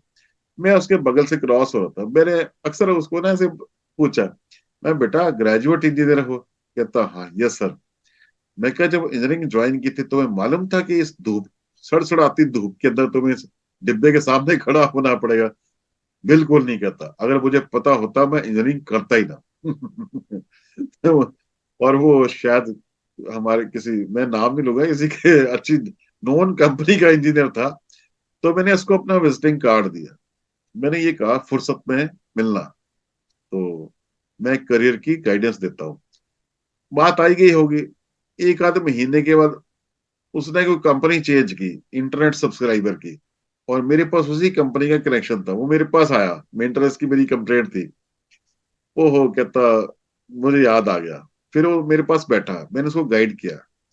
अभी वो समझो इंजीनियरिंग कॉलेज से निकला था, उसकी प्लेसमेंट हुई थी। तो हिमाचल से बिलोंग करता था। मैंने कहा तुम्हारे बर्थ चार्ट में ये वाले एलिमेंट्स तो है ही नहीं, तुम चाहते क्या थे? कहता मैं चाहता था कि एयर कंडीशन चैम्बर में बैठ के नौकरी करूं या बिजनेस करूं, कुछ ऐसा करूं। मैंने कहा भी ये तुम्हारा बर्थ चार्ट या डेट ऑफ बर्थ बनती है, ये है मेडिकल या हीलिंग के प्रोफेशन की या फार्मा की। तो तुम क्या करना चाहते हो? पढ़ाई करोगे? कहता पढ़ सकता हूँ। तो मैंने कहा फिर एक काम करो, तुम ना फार्मा से रिलेटेड कोई कोर्स करो, उसके बाद तुम अपने नेटिव प्लेस से हिमाचल में जाके अगर बिजनेस करना है तो केमिस्ट शॉप खोल सकते हो। श्रीमान जी ने उसके बाद फार्मा का डिप्लोमा किया, मुझे नहीं मालूम पर 1 साल 2 साल का। और फिर उसने अपने नेटिव प्लेस पे जाके सिविल हॉस्पिटल के ठीक सामने केमिस्ट शॉप खोल दी। आज वो आदमी एस्टेब्लिश्ड है। तो हमने राह चलते एक आदमी को तो सिर्फ ऐसे मजाक में उसको यही सिंपली कहा कि बेटा अगर तुम्हें पता होता धूप में खड़े होना है तो मुझे नहीं करते। कहता बिल्कुल नहीं। हमने उसको सिंपली गाइड किया नंबरों को देख के। आज वो खुश है। वो जब भी कभी चंडीगढ़ में किसी फार्मास्यूटिकल कंपनी की कोई मीटिंग होती है, डीलर्स मीट होती है, तो वो जब भी कभी आता है तो मेरे से मिलके जाएगा। कहता अगर बाय चांस आप ना वहां से होते तो मैं आज कहीं धक्के खा रहा होता। तो ऐसे मेरे साथ जिंदगी में बड़े किस्से हुए हैं जब हमने राह चलते किसी आदमी को गाइड किया। तो मैं ये कहता हूँ कि न्यूमरोलॉजी के अंदर ऐसा अच्छा एक ऐसा प्लेटफॉर्म है, आप किसी को भी गाइड कर सकते हो। आजकल ना रेमेडी से ज्यादा काउंसलिंग का रोल है। रेमेडी कोई नहीं करना चाहता, और अगर करना भी चाहता है वो कहता है कि मेरे को अपने बिस्तर से हिलना ना पड़े, वो उपाय बता दो। जबकि उसने जो कांड किए होते हैं वो तो बिस्तर से हिलके किए होते हैं सारे, जितने भी। लेकिन उनकी भरपाई करने के लिए वो वहां से हिलना नहीं चाहता। तो यहाँ पे काउंसलिंग बहुत बड़ा रोल प्ले करती है। तो हमें एक अच्छा एक काउंसलर बनने की जरूरत है, क्योंकि अब सारा जमाना पढ़े लिखे लोगों का है यहाँ पे। स्पेशली सबसे बड़ी चैलेंज क्या है आज? रिश्तों की। हेल्दी रिलेशनशिप जो है ना, ये जिंदगी में प्रोग्रेस देते हैं। अगर अनहेल्दी रिलेशनशिप है आपस में, तो जिंदगी में कभी प्रोग्रेस नहीं हो पाएगी। भूल जाओ, आप कभी भी लाइफ में आगे नहीं बढ़ सकते। उल्टा आपको 4 तरह के हेल्थ इश्यू आने शुरू हो जाएंगे। सबसे पहला ब्लड प्रेशर है। आप देखोगे हार्ट अटैक आजकल बड़े यंग यंग लोगों को होता है, सडनली वर्क प्लेस पे। जितने भी ये सारे वर्कहॉलिक लोग हैं, अक्सर हफ्ते के बाद के जिम में जाते हैं, पता चलता है बाद जिम में कहा एक्सरसाइज करते करते ही हार्ट अटैक हो गया। क्यों हो गया? कितना प्रेशर है? सबसे ज्यादा प्रेशर इनको अपनी फैमिली, अपनी मैरिड लाइफ से होता है। मैं हमेशा कहता हूँ, वो जबरदस्ती नहीं है। कम से कम हेल्दी रिलेशनशिप बनाने के लिए अपने चेहरे पे स्ट्रेस बस्टर स्माइल तो ला सकते हो एक दूसरे के लिए। शादी ब्याह करते हो, 35,000 रुपए का लहंगा पहन के आप शादियों में सज बूझ के आते हो। उसने भी 20,000 रुपए का सूट पहनना होता है, टाई टूई लगा के जाता है। लेकिन एक दूसरे के सामने आते हो, वही 100 रुपए का पजामा, 200 रुपए की टी शर्ट पहन के आते हो। जब से खूबसूरत बन के रहो, एक दूसरे के लिए बनो। लहंगे पहन लेते हो शादी ब्याह दुनिया को दिखाने के लिए, वीडियो कैसेट बनाने के लिए। पति पत्नी आपस में क्यों नहीं करते? क्या परहेज है? किस बात का परहेज है? कुछ नहीं। जीवन के साथी हैं एक दूसरे के, हंसी खुशी खेलो। ये सबसे जरूरी है। जिंदगी में प्रोग्रेस पानी है, सबसे पहले रिश्ते अच्छे जोड़िए मैरिड लाइफ में, और ग्रो करना है बिजनेस के अंदर, अच्छी पार्टनरशिप, बिजनेस पार्टनरशिप जरूर करिए। एक और मैं बात बताता हूं, जहां पे मैरिज पार्टनरशिप नहीं हो सकती, वहां पे किसी किसी कॉम्बिनेशन में बिजनेस पार्टनरशिप हो सकती है। ऐसे बहुत से कॉम्बिनेशन मिलेंगे जहां मैरिज पार्टनरशिप नहीं हो सकती, लेकिन बिजनेस पार्टनरशिप हो सकती है। क्योंकि बिजनेस में 2 अलग अलग डिपार्टमेंट हैंडल करने होते हैं। मैरिज पार्टनरशिप में 2 अलग अलग डिपार्टमेंट नहीं है, एक बन के रहना पड़ता है। तो आज जितने भी यहाँ मैरिड लोग हैं, एक बार कम से कम अपनी मैरिड लाइफ की तरफ ध्यान दें। एक्सपेक्टेशन रखने की बजाय एक्सपेक्टेशन फुलफिल करना शुरू करें। सामने वाले को अपनी आदतों का गुलाम बना दो, इतना गुलाम बना दो कि आप एक दिन छुट्टी पे जाओ तो आवाज आए, कहाँ गए, कहाँ गए, कहाँ गए। Yes right doctor. Sir, thank you so much sir. आपने एक बार दोबारा से इतना अच्छा टॉपिक के साथ हमको ना in depth knowledge the, in depth ज्ञान दिया इस चीज का। ये डेफिनेटली ऐसी छोटी छोटी बातें जो होती हैं वो दोबारा हमको हमारे थॉट को एक बार कजोल कर देता है कि हमको इन सारे एस्पेक्ट्स को देखना है when we are doing our numerological analysis. So thank you so much for your time, और आप जो इतना टाइम देके समझाते हो, वैल्यू फॉर मनी। ये कहते हैं ना, ये अपार्ट फ्रॉम, ये एडिशनल पार्ट है न्यूमरोलॉजी का, ज्ञान की बात है। सर जी, कोर्स का अनाउंसमेंट कर देते हैं एक बार, 14th वाला भी और मुंबई वाला भी। 14 नवंबर दिसंबर से हमारा ऑनलाइन बैच शुरू हो रहा है। और ये चलेगा अगले साल तक, अगले साल मतलब जनवरी तक। क्योंकि जो हमारा ऑफलाइन बैच होता है वो चलता है 3 डेज, जो दिल्ली, चंडीगढ़, दिल्ली, बॉम्बे, पुणे एंड बैंगलोर में होता है। 3 डेज ट्रेनिंग प्रोग्राम होता है। वो होता है 24 आवर्स का, 8 घंटे रोज का। और ऑनलाइन बैच होता है जो, वो इसका डबल होता है। वो मिनिमम आवर्स होते हैं 42 आवर्स मिनिमम। स्टार्ट डेट होती है ऑनलाइन की, एंड डेट कभी नहीं होती। जब तक पार्टिसिपेंट पूरी तरह से हाँ ना करे भी आ गया, तब तक हम खत्म नहीं करते उसको। और ऑफलाइन की हमारी डेट्स हैं मुंबई की 19, 20, 21 जनवरी। वहां फिक्स सीट है, उससे ज्यादा हम लेते नहीं, क्योंकि बैठने को जगह नहीं होनी तो बिठाएंगे कहाँ। Oriental residency hotel, Bandra west, Mumbai, ये हमारा फिक्स्ड वेन्यू रहता है मुंबई का। ऑलरेडी एनरोल्ड है पार्टिसिपेंट वहां भी। और ये 14 दिसंबर के लिए भी एनरोलमेंट पहले से है मेरे पास। दामिनी जी, थोड़ा नेटवर्क इशू आ रहा है आज।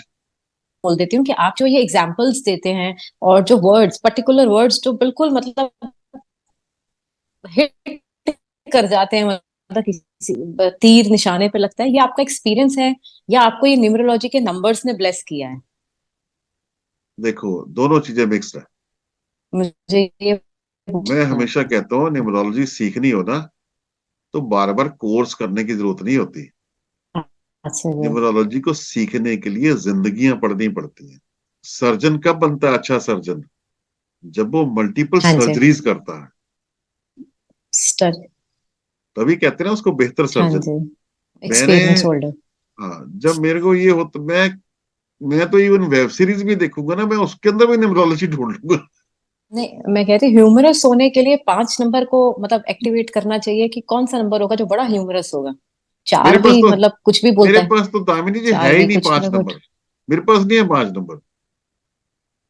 सर मेरे पास फिर भी सर आप इतना अच्छा कम्युनिकेशन रखते हैं कि बंदा ऐसे ही इम्प्रेस हो जाता है सर।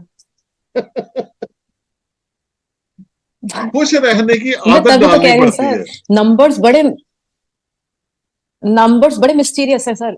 जो पढ़ते हैं वैसा नहीं भी लिखता है तब भी होता है उस बंदे में वो चीज। देखो, अब आप दामिनी जी यहाँ देखो, कितने चेहरे हैं जो ऐसे ना मुंह बना के बैठे हुए हैं। देखो जरा ध्यान से, हम्म, देखो देखो, हाँ जी। सबको देखो ध्यान से, है ना? जी। ये सारे हाँ जी। दुखी लोग हैं जितने भी हैं। जाने अनजाने दुखी, बस दुख पालना है मतलब। चाहे 50 ग्राम, 100 ग्राम, 150 ग्राम, कितना भी पालना है मतलब। आदत पड़ गई है दुख पालने की। हम्म, पालना है बस, छटाक बारी सही। हम्म, क्यों पालना है भाई? किस लिए? हम्म। भगवान ने जिंदगी बड़ी हसीन दी है, जियो इसको, काटते क्यों हो? नहीं जी, हमने काटनी है, रेमेडी बता दो जीने की। हम ऐसे ही मुंह बना के रहेंगे, ये मतलब। सर यही तो इम्प्रेसिव है, मतलब हम सोचते नहीं है। हम ये सोच हाँ, हम ये सोचते नहीं है और आपने उसको बिल्कुल ऐसा सामने रख दिया कि बंदा सोचने को मजबूर हो गया। बात तो सही बोली है। है मतलब ना? क्लास में न्यूमरोलॉजी तो छोड़ो, पर आपसे ऐसी चीजें भी सीखने को मिल जाती हैं सर। बंदा सोच पड़ता है, अच्छा बात तो सही है, हम करते यही तो से ये है सब न्यूमरोलॉजी कुछ। है दामिनी जी, यही से न्यूमरोलॉजी है कि हम्म। जब दो लोग आपस में जुड़ेंगे तो कौन कौन 200 रुपए की घर में टी ही शर्ट, 100 रुपए घूमेगा। का पजामा पहनेगा, और कौन कौन से नंबर शाम हम्म, को एक दूसरे का घर में वेलकम से ही करेंगे। निकल, दैट इज यहीं से पता कंपैटिबिलिटी। चलेगा, न्यूमरोलॉजी से पता चल जाता है कि भाई मत कर शादी, मत कर। राइट। ये लड़का सारा दिन ना कुर्ता पजामा पहन के घर में बैठा रहेगा, ठीक मत है कर सर, शादी। Thank you sir. इतने डिवोर्स के केसेस है। करियर गया, एजुकेशन गई, रिश्ता गया, राइट सर। पैसे गए, घर बार गया। न्यूमरोलॉजी के अंदर एक चुटकी में सारी चीजें पता चल जाती है। हाँ जी, और करेक्ट। मेरा यहाँ पे जितने भी मेरे एसोसिएट्स बैठे हैं, साथी बैठे हैं, इनके लिए सारी चीजें कैलकुलेट करना बाएं हाथ का खेल है। अपनी किसी भी कंसल्टेशन में फेल नहीं होता ये, क्योंकि उनका मेन प्रोडक्ट कंसल्टेशन है, कंसल्टेशन। काउंसलिंग है। रेमेडी तो एक 2 मिनट का काम है, ये खुद बनाएंगे। फिर कह रहा सर हूं, वो तो मैंने भी आपकी BN DN वाली क्लासेस जो मैंने अभी लास्ट ली थी, वो रेमेडी बनाना तो मतलब ऐसे बाएं हाथ का काम आपने सिखाया था।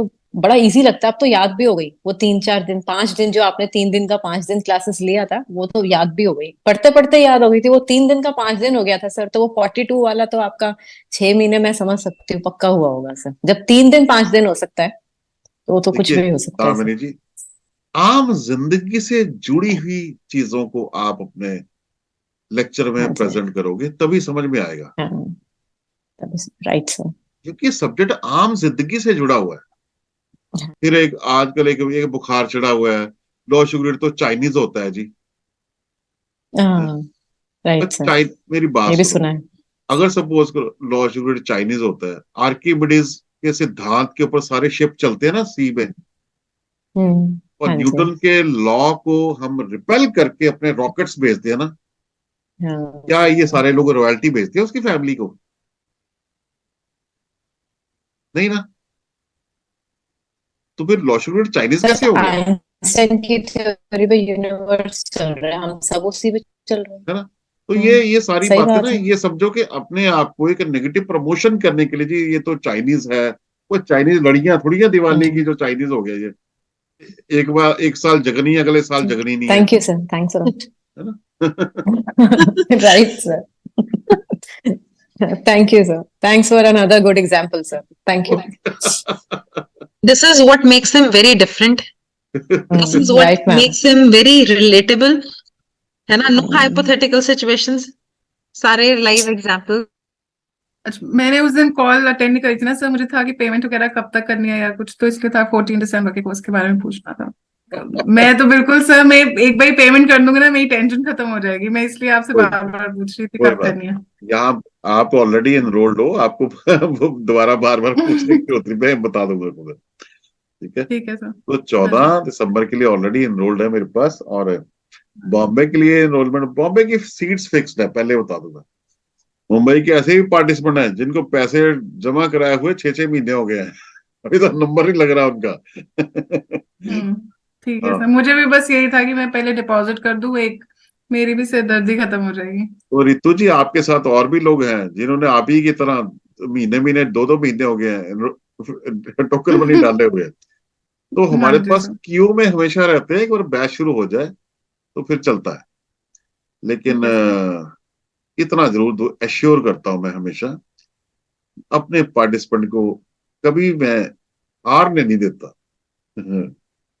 बिल्कुल यकीन है कि सर मुझे। आपकी हार ना मेरी, समझो ना, मेरी बेइज्जती के बराबर है। मैं अपने पार्टिसिपेंट को हारने नहीं देता। तो बिल्कुल आपको हारने जहां देंगे भी नहीं सर। जहां अटकोगे मैं अवेलेबल हूँ। Yes, thank you sir. मेरे लिए ये देखो, सारे जितने भी यहाँ अलिशवान जी हैं, जवाहर जैन जी हैं, और पता नहीं कौन बैठे हैं हमारे साथ, 25 से 45 साल की एज में क्या क्या चैलेंजेस आती है चैट में लिखो। सिंगल फॉर्म में भी सब अब सिंगल थे, जब पेरेंट्स बन गए तो क्या चैलेंज है, अब हो गए बच्चे बड़े हो गए, उनको क्या चैलेंज है, अब चैट में मेंशन करो ना। मीनल शाह करियर फाइनेंस, मीता वैद रिलेशनशिप चिल्ड्रन वर्क, यही कैलकुलेट करना आना चाहिए, यही गाइडेंस। आप कहीं अटके पड़े हो लाइफ में, अगर आपको ये सारा चीज कैलकुलेट करनी आ जाए तो आप अपनी जिंदगी को बेहतर बना सकते हो। जब जब आपको ये सारी चीजें कैलकुलेट करनी आ जाए, तो इसका मतलब आप खुद अपने लिए काउंसलिंग खुद अपनी कर सकते हो ना। नहीं नहीं, एक, अपने आप को एक राह मिल जाती है। हाँ ठीक है, आप रेमेडीज के पीछे मत भागो, रेमेडीज बताना बताना चुटकी का खेल है। लेकिन मैं यूं क्यों कह रहा हूं, अगर आपको ये सब कुछ आता हो न्यूमरोलॉजी का कोर्स करने के बाद, ना ही आपके बच्चों को 3-3 4-4 6-6 महीने बाद नौकरी लगेगी, 6 महीने का लॉस कौन झेलेगा? कल को जितने भी यहाँ पे पेरेंट्स बैठे हैं, जिनके बच्चे कल को बड़े होने हैं, कल को शादियां होनी है, अब जिनके जैसे एमके ने लिखा है बच्चे दिखने पड़ते हैं, किड्स लिखा है, तो इसका मतलब भी छोटे हैं, जब बड़े होंगे तो वो दौर कैसा होगा? आज संभलने नहीं संभलते तो वो दौर कैसा होगा आज से 5 साल 10 साल के बाद, जाके 15 साल के बाद, उस टाइम मैनेज करना कितना डिफिकल्ट टास्क होएगा। अगर आपको ये सब्जेक्ट आज आप लर्न करोगे, आप इसको गहराई से समझोगे, इतने साल के अंदर उनको गाइड कर सकते हो प्रॉपरली। जब गाइडेंस अच्छी होएगी, संस्कार अच्छे होंगे, अच्छा जीवन साथी होएगा, समझ बूझ आएगी, लाइफ मजेदार है। मैं फिर कहता हूँ, जिंदगी बड़ी हसीन है, काटनी है कि जीनी है हम तय करते हैं। हम भी पहले काट रहे थे, न्यूमरोलॉजी ने जीनी सिखा दी, इसलिए खुश रहना सीख लिया। तो सबसे पहले तो स्ट्रेस बस्टर स्माइल लाओ चेहरे पे, हर महीने में एक प्लांट लगाओ हेल्दी रिलेशनशिप के लिए। ठीक है जी, ये कुंडली देखो हम ऐसे बता देंगे, कुंडली देखो ऐसे बता देंगे, डेट ऑफ बर्थ आए तो आपने मत बोलना मैं बताऊंगा कि आपके बारे में क्या है। इन सब चीजों में मत पड़ना। आप डॉक्टर के पास जाते हो, कभी डॉक्टर को यह कहते हो डॉक्टर साहब बूझो मुझे क्या बीमारी है? ऐसे बैठे कभी जाके, है ना? ऐसा तो कभी नहीं होता ना। आप डॉक्टर बेहोश हो जाएगा। है ना। डॉक्टर को तो हम नहीं कहते ना, जगह डॉक्टर को फटाफट कहते हैं डॉक्टर साहब पेट में दर्द है, हेडेक हो रहा है, इधर दर्द है, ऐसे दर्द है। डॉक्टर साहब के 4 तरह के टेस्ट लिखेंगे, टेस्ट रिपोर्ट आने के बाद कंफर्म करते हैं वो, ऐसा तो नहीं कहते, है ना। पूछो मुझे क्या बीमारी है, देखिए ज्योतिषी के पास जाके पूछो मुझे क्या प्रॉब्लम है, आप ही बता दो, ये सब नहीं।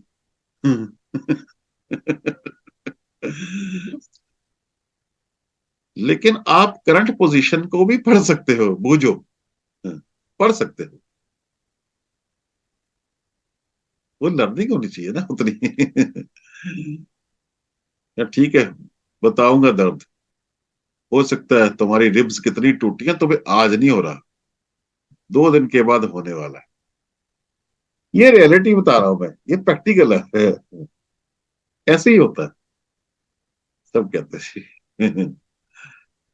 तो दोस्तों 14 दिसंबर से हमारा बैच शुरू होने वाला है। अब तक हजारों लोग मेरे जितने पार्टिसिपेंट रहे होंगे वो आज दे आर ग्रेट मास्टर्स।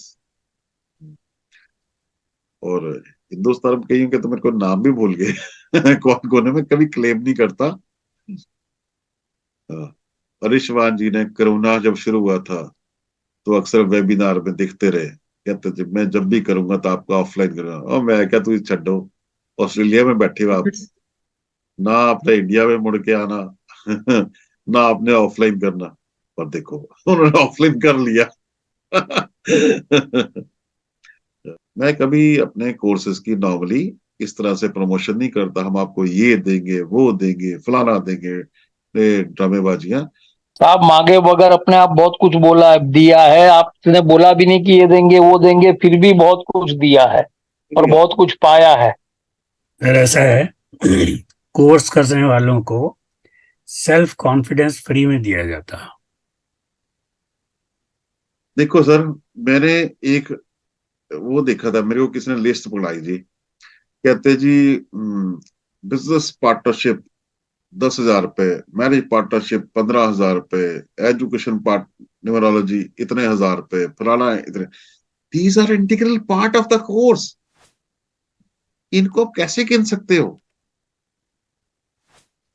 मैं हर वेबिनार में बात करता हूं, क्या आपके अपने बच्चों को जब वो 12th स्टैंडर्ड में 10th पास करने का कोचिंग लेने जाते हैं, क्या आप ऐसे इंस्टीट्यूशन में कोचिंग लेने भेजोगे जहां पर वो ये कहें कि फिजिक्स के साथ केमिस्ट्री और मैथ्स फ्री है?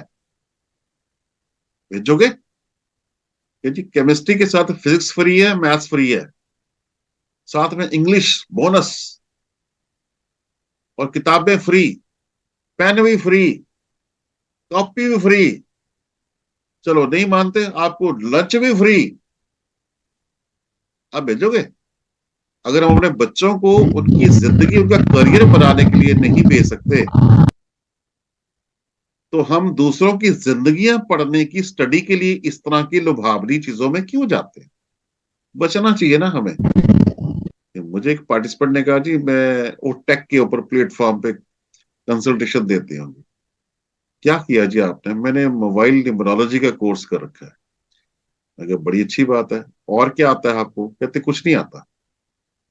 मैं भगवान रक्षा करे उन लोगों की जो आपसे सलाह लेते हैं और सद्बुद्धि दे आपको। मोबाइल न्यूमरोलॉजी एक टूल है, छोटा सा 10%, और कुछ नहीं है। माता जी बैठी हैं गांव में, सेहत ठीक नहीं रहती और दुकान चलाती हैं चाय की, उनको उनकी सेहत ठीक नहीं रहती, उनकी हेल्थ इंप्रूव करने के लिए एक अच्छे नंबर का मोबाइल नंबर दे दो उनको, ठीक हो जाएगी। जितने भी पति पत्नी हैं, ये जो यहाँ रेमेडी नोट करने आए हैं, नोट करिए, एक बड़ी अच्छी रेमेडी है और टेस्टेड रेमेडी है, काम करती है। पति पत्नी दोनों मिलके जितने भी पासवर्ड दिन में यूज करते हैं, पति लिखेगा माई लव पत्नी का नाम, पत्नी लिखेगी माई लव पति का नाम, उसके साथ जो भी लगाओ हैश टैग या ये @ जो भी लगाना है लगाते रहो। आपने दिन में जब जब टाइप करना है माई लव और आपकी फोन बुक में जब भी अपनी वाइफ या हस्बैंड का फोन डायल करना है तो आपने दोनों ने हैप्पी मूवमेंट की पिक्चर लगी होनी चाहिए वहां पे। टेस्टेड रेमेडी है, बता रहा हूं मैं। लेकिन पासवर्ड ये लाना है, वॉलपेपर से कुछ नहीं होना। घर में बड़े बड़े हमारे शादीशुदा जीवन की फोटोएं लगी होती हैं, उनको देख के तो कुछ होता नहीं है। मोबाइल वॉलपेपर से क्या होगा? पासवर्ड हाथों से टाइप करना है। My love ABC, my love XYZ। Tested remedy है, रिजल्ट ओरिएंटेड है। और आप जितने भी न्यूमरोलॉजिस्ट यहाँ बैठे हैं, अपनी फोन बुक में अपने अपने लाइफ पार्टनर का नेम एक अच्छे हेल्दी नंबर पे सेव कर लो। लेकिन वहां ये मत करना वाइफ 1 वाइफ 2 दो नंबर है तो, है ना?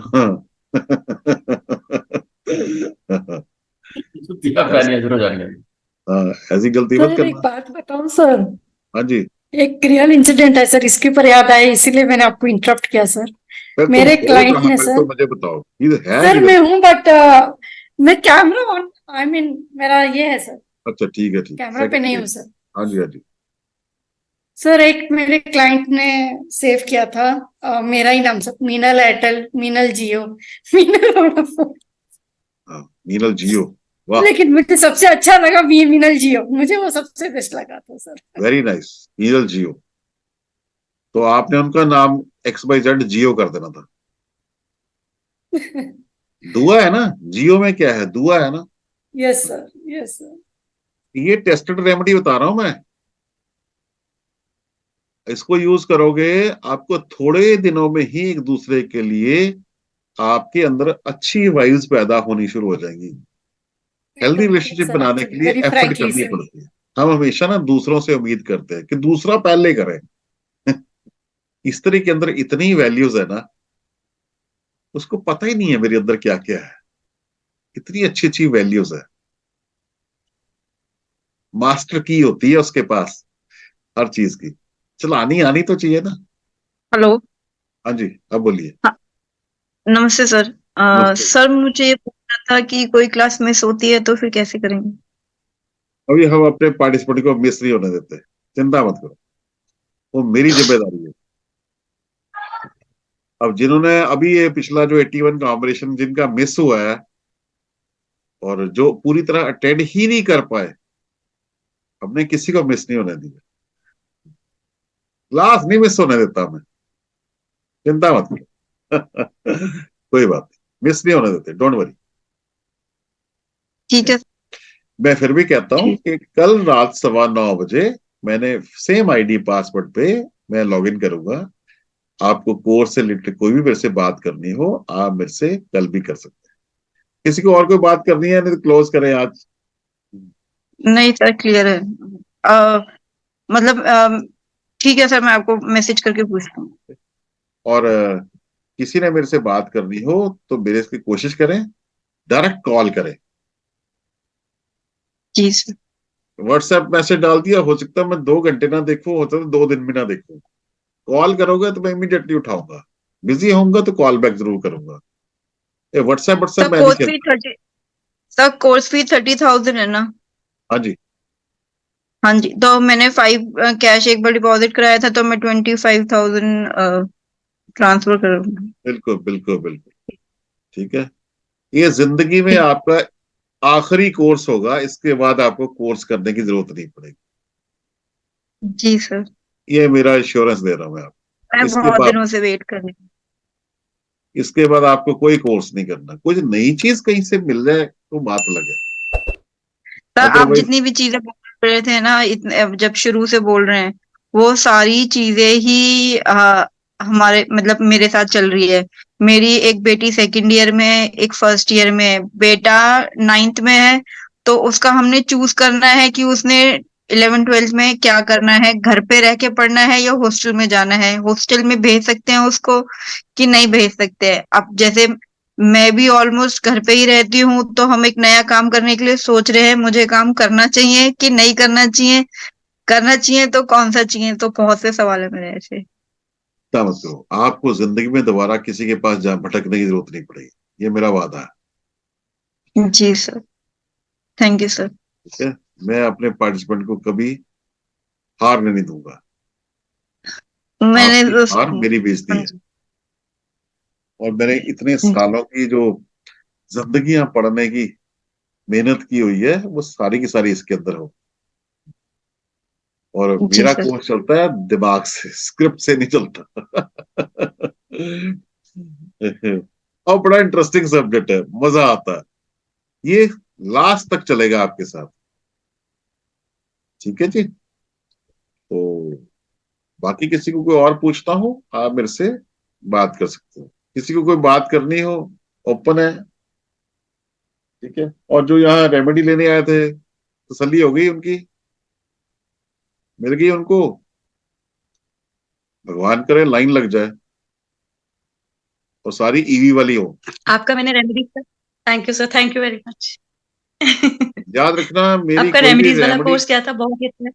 रेमेडी कभी भी फ्लॉप नहीं होने वाली। अब दिल से करोगे मैंने कभी नहीं बहुत सारी फेल जाएगी। चीजें अप्लाई की हैं सर, मैं ऑलरेडी पहले भी करती हूँ। जवाहर सर के थ्रू मैं आपके पास आई हूँ, उनसे बहुत तारीफ सुनी है आपकी, तो जैन साहब मैं ने काफी चीजें 2 साल, शीतल जी, जैन साहब ने 2 साल मेरे वेबिनार अटेंड किए हैं। फाइनली जाके उन्होंने फैसला किया था अब इसके बाद और कहीं नहीं जाना। और वो 10 पार्टिसिपेंट को लेके आए थे और पूरा बैच बनाया था उन्होंने। और वो 10 के 10 दे आर ग्रेट मास्टर्स। और उनका सर वो कोर्स, बहुत अच्छे हैं, बहुत जगह जोड़ते हैं वो साथ में। उनका कोर्स 42 आवर्स नहीं चला था, मेरे ख्याल मोर देन 100 आवर्स चला था। अब खुद अंदाजा लगा लो कि सितंबर महीने में शुरू होकर जनवरी तक चलता रहा था। लास्ट में कहता हाथ जोड़े थे, बस करो यार, अब कितना कुछ लोगे मेरे बहुत से। तारीफ करते हैं सर। हमारे यहाँ बोनस में बहुत कुछ मिलता है। बैच सर एक कंफर्टेबल चीज हो। पूछूं आपसे, पूछो जी, पूछो। जैसे आपने फोन बुक में लाइफ पार्टनर का नाम लिखने के लिए बोला, हाँ, अगर इंसान सिंगल हो तो क्या करेगा? तो फिर किससे दो? फिर तो प्रॉब्लम है ही नहीं, सबसे अच्छी बात है। हम जो रिश्तों की बात कर रहे हैं ना, पंजाबी में कहते फिर तो स्यापा ही मुक गया। हंसी की बात कहते हैं ना, राइट टाइम पे राइट डिसीजन लेना। तो मैं हमेशा कहता हूँ जिंदगी बड़ी खुश है, अच्छी है। हमें, और न्यूमरोलॉजी क्या, ऑकल्ट साइंस जो है, ये जीने की कला होती है। जीना कैसे है, ये खाली ये नहीं है रेमेडी बता दो, रेमेडी कर लो, रेमेडी कर लो, इससे कुछ नहीं है। रेमेडी तो चुटकियों का खेल होता है। हमारे सारे पार्टिसिपेंट ऐसे बाएं हाथ में रेमेडी क्रिएट कर देते हैं। ठीक है जी। तो आप सबका बहुत बहुत धन्यवाद, भगवान थैंक करे। You sir. और special thanks to doctor Riddhi Mehta. Thank you sir, thank you, thank you. ठीक है, ये वो अपना कीमती टाइम हमें उन्होंने दिया। नहीं सर, मेरे कितनी लर्निंग हो रही है। और आप सबको बता दूं, And I enjoy. Doctor Riddhi Mehta, she is a great tarot reader in India. और इनका बहुत अच्छा मुकाम है और बहुत अच्छा टैरो की लाइन के अंदर इनके बहुत सारे मेंटर, सॉरी, पार्टिसिपेंट्स हैं, स्टूडेंट्स हैं। Chakras, energies, she is a great master. Thank you sir, आपसे सीख रही हूँ।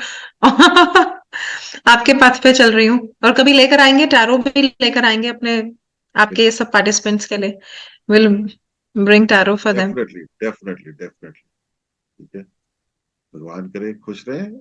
और आज की तमाम जानकारियां फिर रहेंगी, कल फिर मुलाकात होगी। किसी का मन करे तो रात को 9:15 बजे फिर ज्वाइन करें। तब तक के लिए नमस्कार। यदि आपको वीडियो अच्छा लगे तो लाइक का बटन जरूर दबाएं और चैनल को सब्सक्राइब जरूर करें। कपिल जी से कंसल्टेशन लेकर या न्यूमरोलॉजी कोर्स करके सैकड़ों हजारों लोग देश विदेश में अपने जीवन को एक नई दिशा देकर सक्सेसफुल जीवन जी रहे हैं। यदि आप भी जीवन को एक नई दिशा देने के लिए कपिल जी से सलाह लेना चाहते हैं तो कंसल्टेशन के लिए, और यदि न्यूमरोलॉजी कोर्स करना चाहते हैं तो दिए नंबर पर आप कपिल जी से डायरेक्ट संपर्क करें। चैनल के कमेंट बॉक्स में किसी तरह के सवाल पोस्ट ना करें। धन्यवाद।